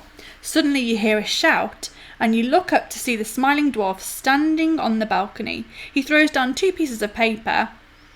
One of them has the words "No crop is" written on it. The other has the words "Ruin Moat." In his ever calm voice he says, "If you rearrange the letters of the words, you'll find the names of 2 creatures. You may choose which one to fight in my arena of death." Would you like to fight the No Cropis or the Ruin Moat? They're anagrams. I can pop them in the chat. I'm gonna go with the Minotaur. Okay, cool. Ruin Moat. Page 40. You call out to the dwarf that you're ready to fight the Minotaur. The wooden door rises slowly and you see the fearsome beast, half man, half bull, step into the arena. Steam blows from its nostrils as it works itself up into a rage, ready to attack. Suddenly it rushes forward, swinging its double-headed axe. You must fight the Minotaur. It has a skill of 9 and a stamina of 9. 9. Ram is like the nicest person. Right? Definitely. Definitely the nicest person. But we can't think about that right now. We've got a Minotaur to fight. Kick this Minotaur booty. Okay, let's go. 16. I got a 20. Dang it. That's not what I said I was gonna do. Okay. Oh, come on. You're supposed to be helping me out, little dice. 15. 21. Oh boy. Oh boy. Come back, Ram.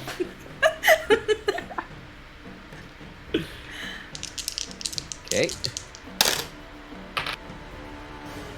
That's a little better. Why can't I math? 19. I got an 18, so you actually hit it. Yeah. It's down to 7 stamina. Do you want to use luck to do some extra damage, or do you want to just keep pounding away at it? I'll use some luck. Okay, your luck is currently 11. 11. Okay, so you need to have an 11 or below. Okay. That was easy. 3. Nice. So you actually do another hit of damage, and it's on 5 health. But now your luck goes down to 10. Let's go again. Oh. And...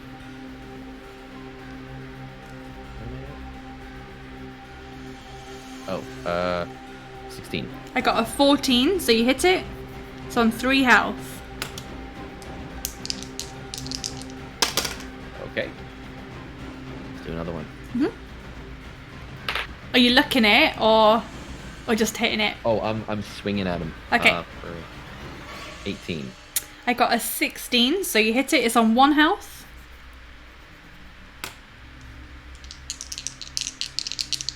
And one more swing.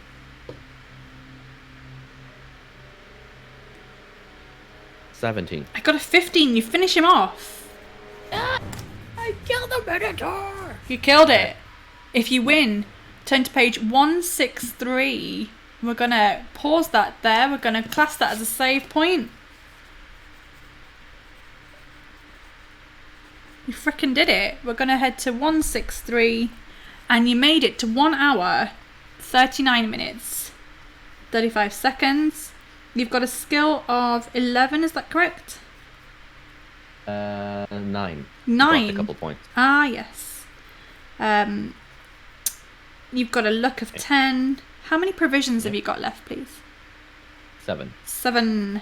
My hair is actually annoying me. I've made it so silky and shiny that it actually keeps slipping. I kind of keep trying to tuck it behind my ear, and it just keeps like...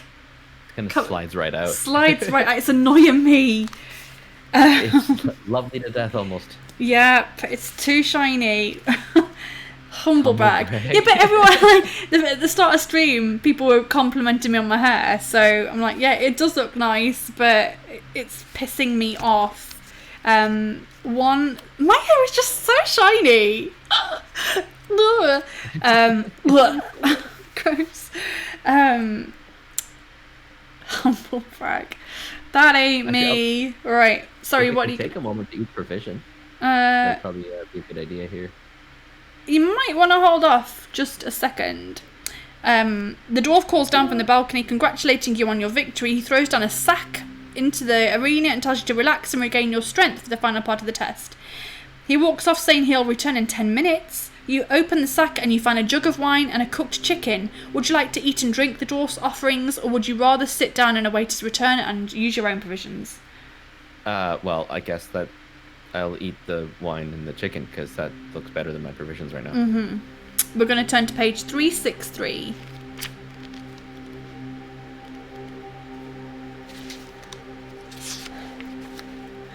The food and drink are excellent, and you feel much better. Add 2 stamina points. Yes. Fully satisfied, you sit down and you await the dwarf's return. Do you still need more stamina, or are you okay? 17 out of 19, I think I'm okay. Okay. 302 then. After about 20 minutes, the dwarf reappears on the balcony. He calls down to you and says, "Well, I do have an interesting problem on my hands. Prepare to fight your next opponent." The wooden door rises once again, and you're surprised to see a familiar face. It's Throm. He's cut and badly bruised and doesn't seem to recognise you. He's clearly delirious as he staggers forward with his axe raised to attack you. The dwarf laughs and says, "The cobra bit him, but he has the strength of an ox and he's managed to carry on, even though most men would have died. Now you must fight him to decide finally which one of you will continue in the trial of champions." You shout abuse at the dwarf, protesting against the cruelty of such a contest. He merely laughs, and you have no option but to defend yourself against Throm. Throm has a skill of 10 and a stamina of 12. Despite his wounds, he is immensely strong. Oh dear. You sentient garden shovel of a gnome. Let's go. Alright, let's do this. Let's go! Oh, man. Not good. 16? I got a 13. Oh, nice. You hit I'm sorry, him. Throm. Every time I hit him, I'm probably going to apologize. Sorry. Probably. Sorry, buddy. Oh, this one's probably going to hurt too. 17. I got a 19. Oh, it did hurt, but it hurt me.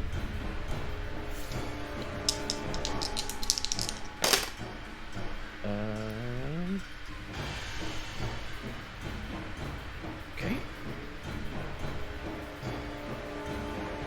19, 18. I got a 20.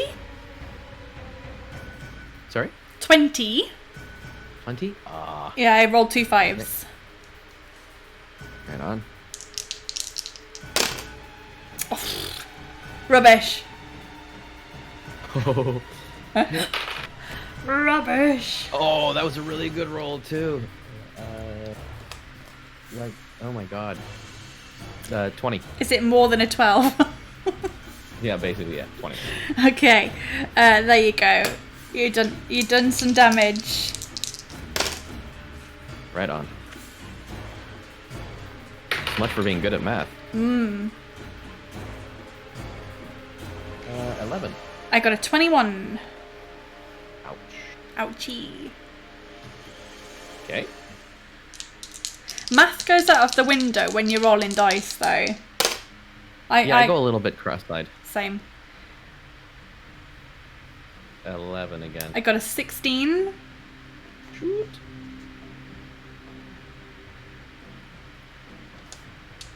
Okay.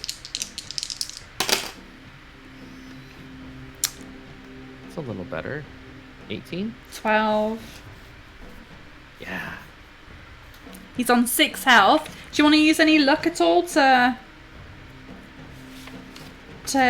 double the damage, or do you just want to keep going? Let's double it up. Okay, cool. Use your luck then. You've got 10 luck. You need a 10 or below. Wait, that last hit left him at 8 or 6? 6. Okay. Thought I forgot to count that. Okay. So you need a 10 or below. 7. Nice. You are lucky. He's on 4 health now. But you're down to 9 luck. 2 more hits and he's gone.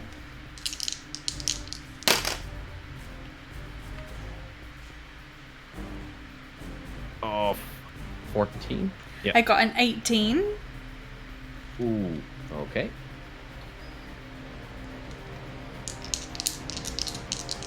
Um, 14 again. A 17. Oh boy. What's your health looking like? 5. Ooh! This is going to be a close one.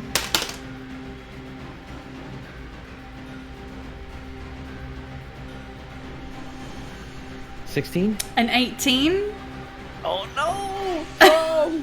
I'm sorry. He's going to kill you. Oh man.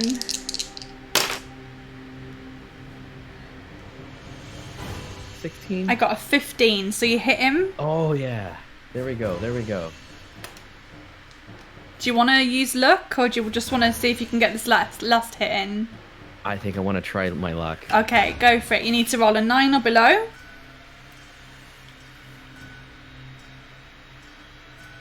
Yeah, it's a 7. Oh my goodness. You've done it. Kill Throm. You killed Thrum. Hope you're proud of yourself. Hope you're proud of yourself. And that is a save point there too. Can they give him CPR? I don't think CPR cures stab wounds. I mean, it does in other video games. You know, one med kit for any headshot Yeah. wound. Or lost limb. Yep. Stim pack and you get your arm back. Ridiculous. Okay, so you're on 8 luck, 9 skill, 7 provisions. 7 provisions. Okay. We are... Maybe you can just punch the poison out if you hit him just right. I don't think so. Okay, we're going to turn to page 379. Okay. There's a somber moment. Exhausted by your long jaw, you fall to your knees. As you stare at Throm's lifeless body, a bitter loathing for the dwarf fills your heart. Somehow you will avenge Throm. Engulfed in your hatred, you do not notice the dwarf enter the arena until he is standing right in front of you, a loaded crossbow aimed at your chest.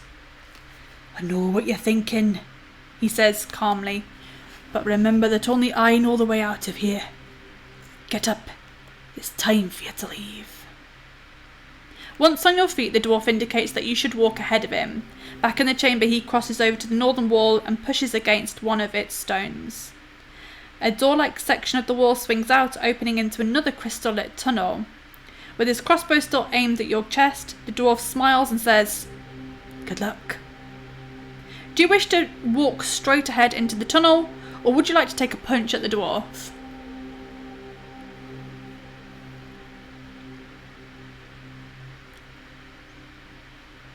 I don't know, guys. I'm feeling kind of like I want to hit him, but at the same time, that's not very Canadian of me. I'm just going to keep going. Okay, straight into the tunnel 213. Do you need any provisions or anything like that? Oh, yeah. Oh, yeah. You need to heal.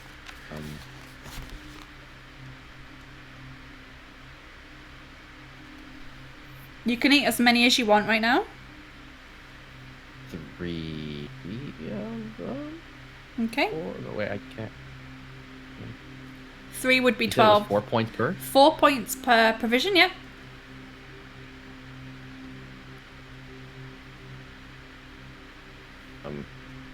Yeah, I'll eat 4. Go for it.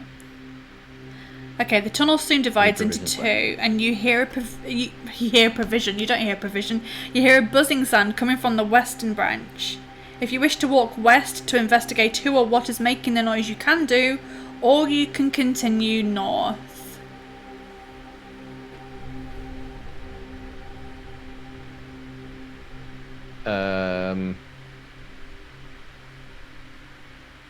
Sorry, what were the options again? You can hear a buzzing in the western branch of the tunnel. You can walk west to investigate, or you can continue north. I think Ram said something about this, but I can't remember what he said. Leave the bugs alone. I'm gonna keep going north. You're gonna go north. Continue Yeah. north, turning to page 14. 14. The tunnel leads into a dark chamber covered in thick cobwebs. Clawing your way through them, you trip over a wooden casket. Would you like to open the casket, or would you like to continue heading north? I'll open the casket. Open the casket 157.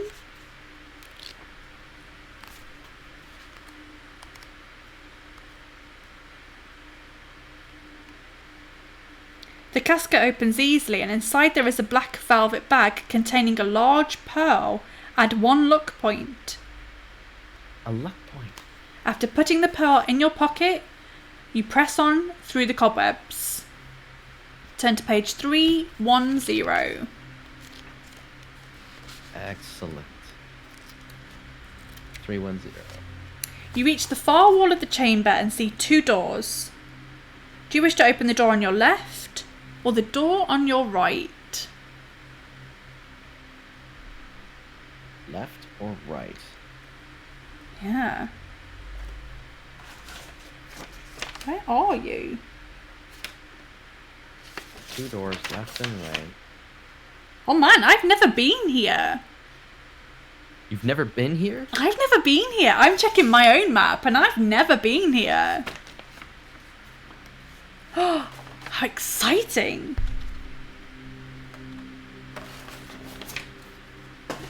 Okay then. Oh boy. Let's go left.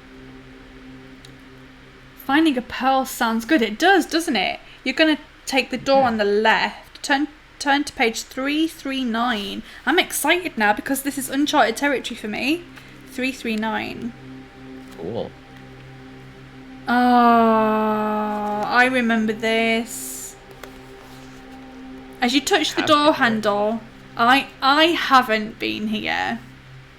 Was there a picture of these doors? No, there's not a picture of them. As you touch the door handle, it goes soft in your hand, and when you try to pull your hand away, you find it's glued to the handle. A giant fist forms in the centre of the door panel and shoots forward, punching you in the stomach. Lose 1 stamina point. How? Are you carrying a jug of acid? I'm not. No. 236. 236.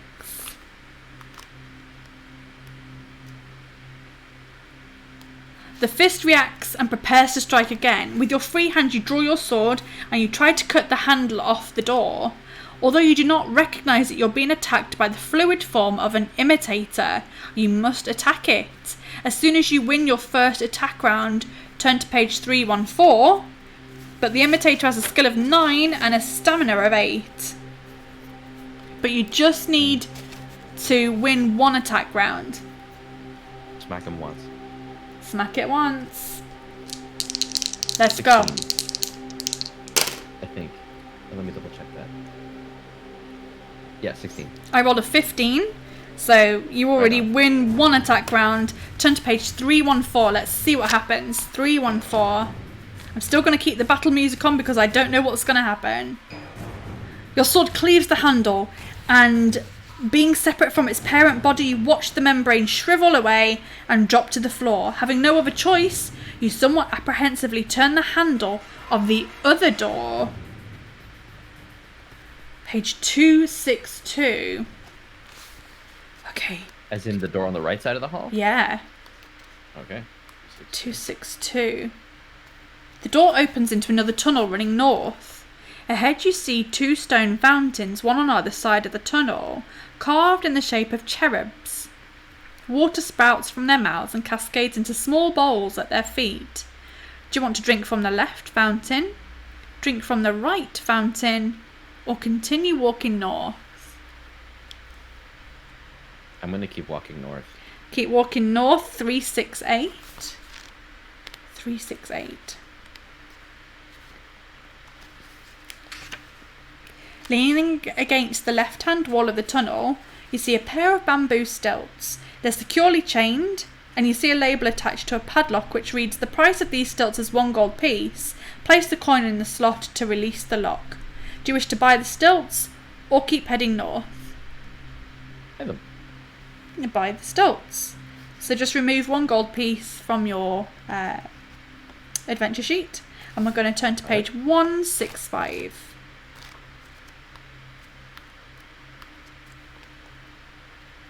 There's a slot in the padlock with which you place 1 gold piece. Immediately the lock clicks apart and you're able to unchain the stilts. You place them on your shoulders and once again begin to set off north, turning to page 234.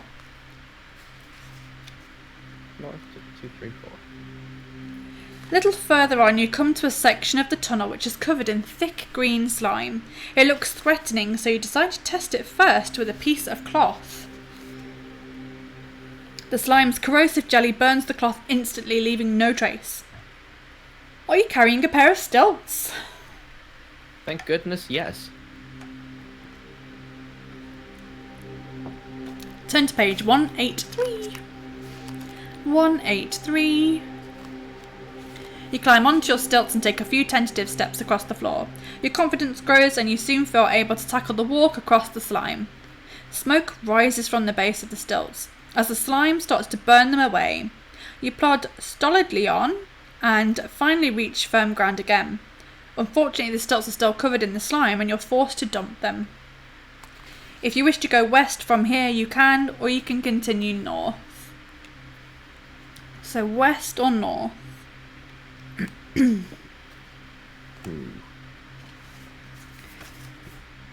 I don't have this on my map, so I can't help you. You know what? Go west. Go west. Turn to 386. 386. Oh. You walk no more than 3 meters west before hitting an invisible barrier. It starts fizzing and crackling and you're thrown back. You've hit an energy screen, lose 1 stamina point. There's no alternative but to walk back to the junction and head north. You must turn to 218.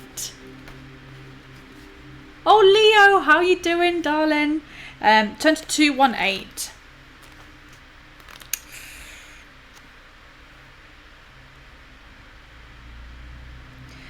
You soon arrive at a double door in the left-hand wall. You listen at the door but hear nothing. You try the handle.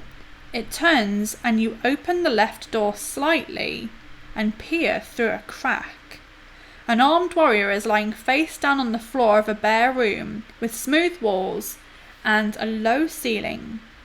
He's presumably dead, for he makes no movement even when you call out to him. A large jewel, perhaps a diamond, lies just beyond his outstretched arm. Do you wish to enter the room and take the jewel, or would you rather continue north? I want to go for the jewel. I've been told to go for the jewels. You're going to enter the room and take the jewel. Turn to page 65. Okay. Did you drink a potion from a black leather book? Not yet. I still have it on me, technically. No, I think you did drink it, because I think I did, yes, I did Dr. drink it, Ram yeah. said, drink up. So you that's drank it. You drank the potion. 3, 4, 5. Then we're going to 3, 4, 5.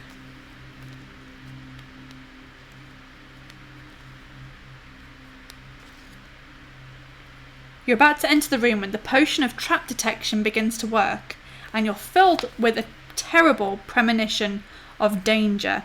The room is set with a deadly trap, and you decide not to go in. Instead, continuing north along the tunnel to page 252. That was a close one. It was. Close one. Glad I drank it. 252. The tunnel continues north for quite a distance before coming to a dead end. The mouth of a chute protrudes from the western wall, and it appears to be the only alternative to turning back. You decide to risk it and you climb into the chute. You slide gently down and you emerge into a large room, landing on your back. Page 90. Leo says, always turn left. It's not served him well so far. Not really. You know, the funny thing is, I actually normally go right. It's just because As a general rule in dungeons, I always go right, and I decided to try something different today. I think it's just because we've got the go west thing going on in here. Yeah. Okay, page 90. As soon as you stand up, you're confronted by the most repulsive sight you've ever laid eyes on. There in front of you, wallowing in a circular pool of fetid slime, is a bulbous creature too horrible to be believed. Its body is green and covered all over with fearsome-looking spikes.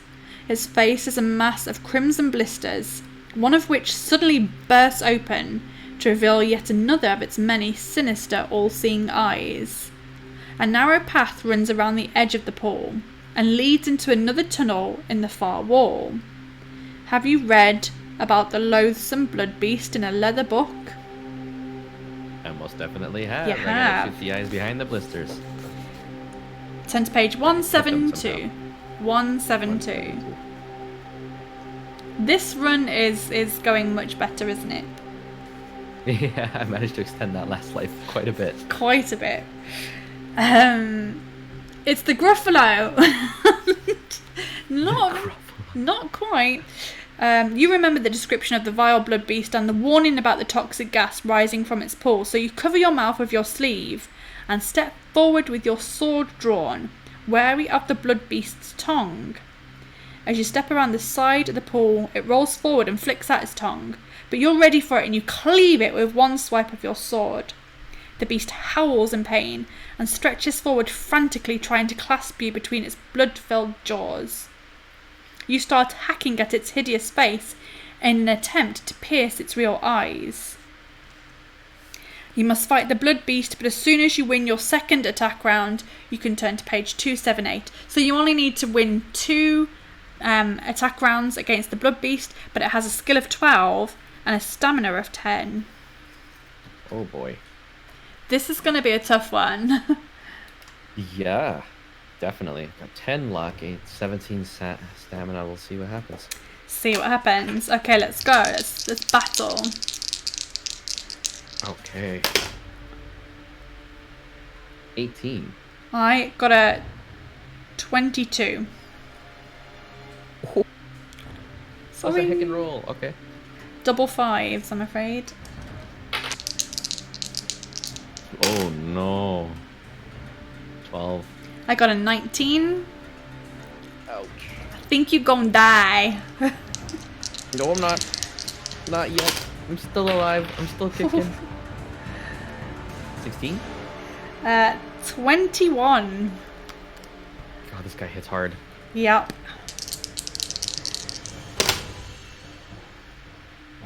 Oh no. 14. A 19. I'm so screwed.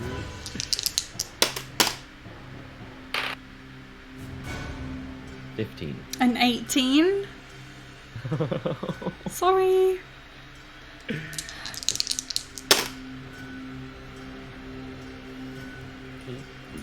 There we go.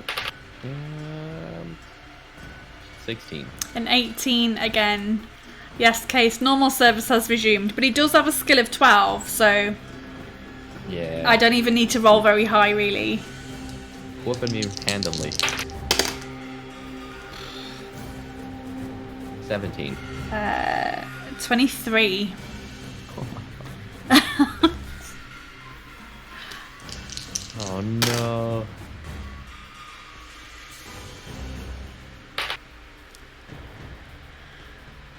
15? 18. I'm so sorry, but we have no. extended this quite a lot beyond Quite a bit, yes. beyond its natural life.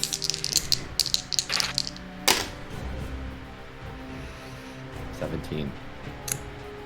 Hang on a second. It's more than 17. We've got a 18, 19, 20, 21. Oh man. Yeah, I'm dead. You're dead. That was Dead, it. like dead, gone. That was at 1 Oh wow. before that last hit.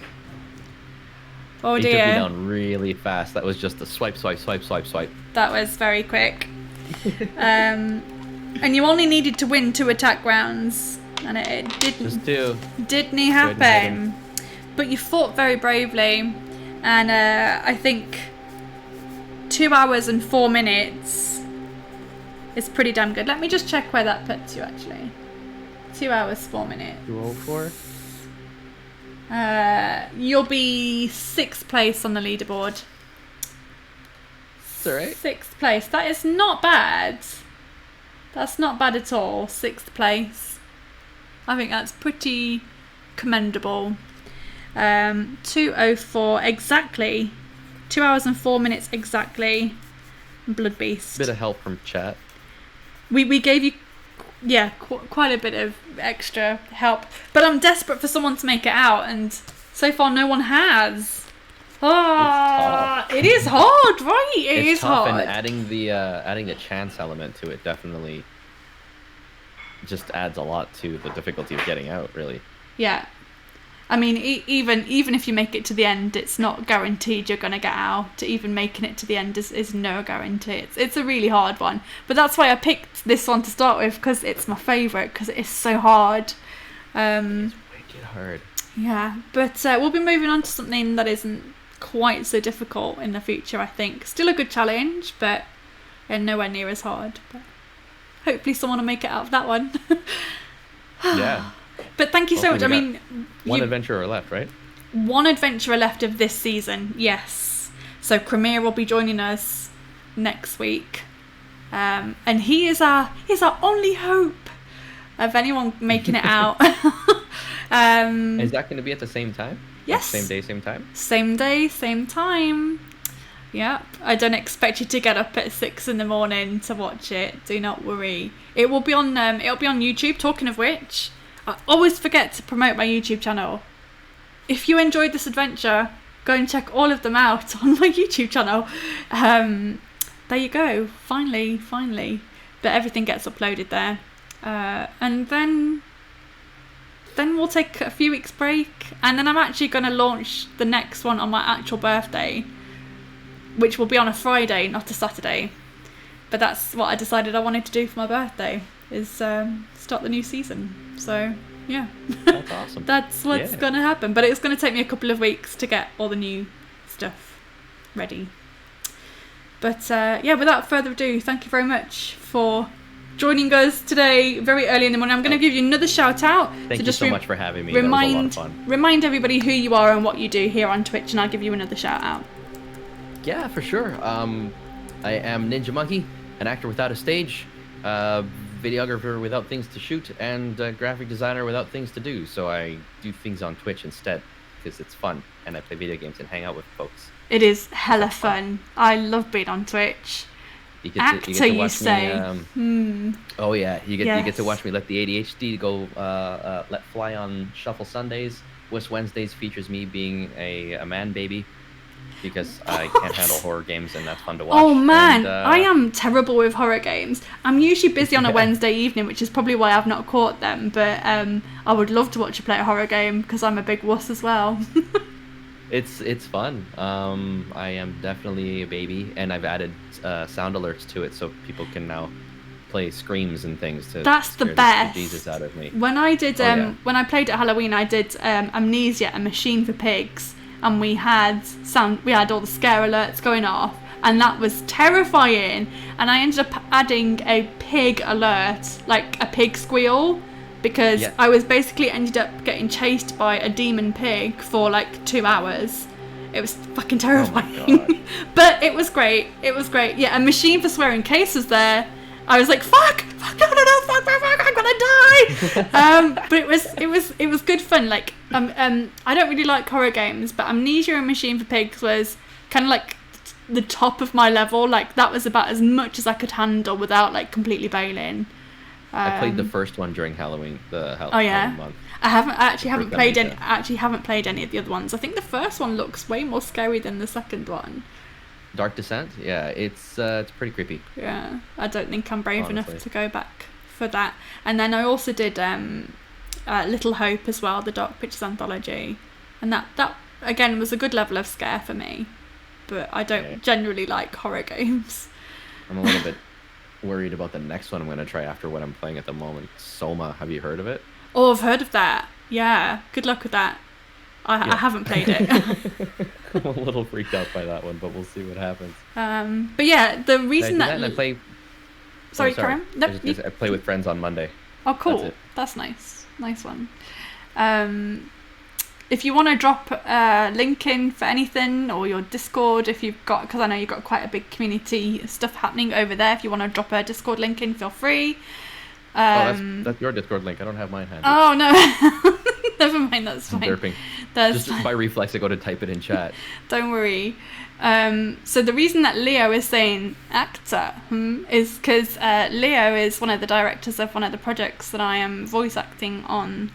So oh, is that so?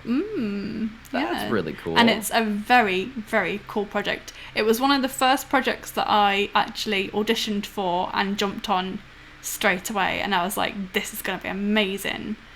I'm not going to tell you anything about the project, but just know that it's ambitious and it's really cool. You like his voice? I also like his voice. Get him on the team. Then. Okay. And then the other one that I have been cast for, I'm working on with Dr. Ram. So me and Ram have both been cast in that one, and that's the sort of Disney one that we're doing together, which is really cool. So really, yes, that's a ton of fun. That is really cool. Yeah, I can't wait. So I'm lucky that the two things that I've been cast for are really, really good fun, and quite long projects as well. So yeah. It's exciting. Excellent. It's exciting. Gonna keep you busy for a while. I think so. Yeah. Once the ball gets rolling, it's gonna be a while, but it's gonna be awesome. You make me blush. Stop it. No, it's going to be an awesome awesome project. You've put in so much work, and even just from that little snippet that I auditioned for, I knew it was going to be wicked. So, yeah, I'm excited. But less about me. We are going to... I know it's my stream, but this isn't what the stream is. This isn't what the stream is supposed to be about. I think we're just sort of winding down because we're coming to the end of the season now, so I'm getting a lot more relaxed with stuff, and we definitely improv'd a lot with you today, so that was good. Yeah, that's all right. It's nice. I hope that you enjoyed it. I just wanted to extend your adventure as much as possible. So I really appreciate that, and thanks for the extra lives chat. I really appreciate that too. Oh yeah, it's been amazing. We've had quite a lot of bits and subs and stuff today, and the donations obviously for the bonus live. So thank you very much, chat. You've been awesome as always. But we are gonna say goodbye to our lovely guest. Thank you so much. Evening, everyone. Oh yeah, have a great weekend. And enjoy the rest of your day. It must be a nice time to be getting your day started now. The sun is finally up, and I may head out for a bike ride or something. Oh, nice, lovely. Well, have a lovely bike ride. Yeah, perhaps be in contact with him. I would look forward to that, Leo. Absolutely. Yeah, get him on. Get him on. He's a lovely guy. So yes, without further ado, go and enjoy your day, and I will see you and catch up with you soon. Sounds good. Bye, Ninja. Bye, my darling. No Have worries. You too. Oh, wasn't he good? Bless him. He didn't have the best start. I've just seen his message. He said my cursor was on his face. Was it like that the whole time? I do move it around a lot. It's all over but it's a happy cursor. It likes to just do whatever it wants. But thanks for telling me. I'm sorry I didn't pick that up. But he had a rough start, didn't he? A bit of a rough start, but we did get him through to quite a good time. He got the sixth place on the leaderboard. Don't sweat it. I never do. Cursors do what cursors do, right? 6th place on the leaderboard. Do we want to see the leaderboard? I haven't put him on yet, but I will show you this. This is the leaderboard that I've been working on, and it's rough. Are we ready? Let's have a little look at our top 5. As it stands, there's our top 5. We've got Joe in the top spot. Joe's held on to that top spot for weeks now. 2 hours, 41 minutes and 4 seconds. We've got Chibi in 5th place. She will maintain that 5th place. Dr. Ram is in 4th place. Pumpkin Panda has been holding on to 3rd place for ages too. Dana fought really hard for 2nd place, but still Joe is on the top. So yeah, there you go. I told you it was a janky leaderboard, but we've got what we've got, and that's that. So the dungeon has claimed another life. Still no one's made it out. We've got 1 episode left. Yeah, it does. It works fine. It does its job, right? It just looks like crap. The XIs are great. I didn't know if they were a step too far. It looks a bit serial killerish, doesn't it? But the body count is high in Deathtrap Dungeon. The bodies are piling up. We've got 1 episode left, so next week will be the very, very, very last episode of this season. And we won't be doing Deathtrap Dungeon again. We might bring it back in say, a good amount of time when everyone's forgotten how it works. You love the whole vibe. You hope my next guest makes it out. It's not looking likely, Leo. So far, no one's made it out.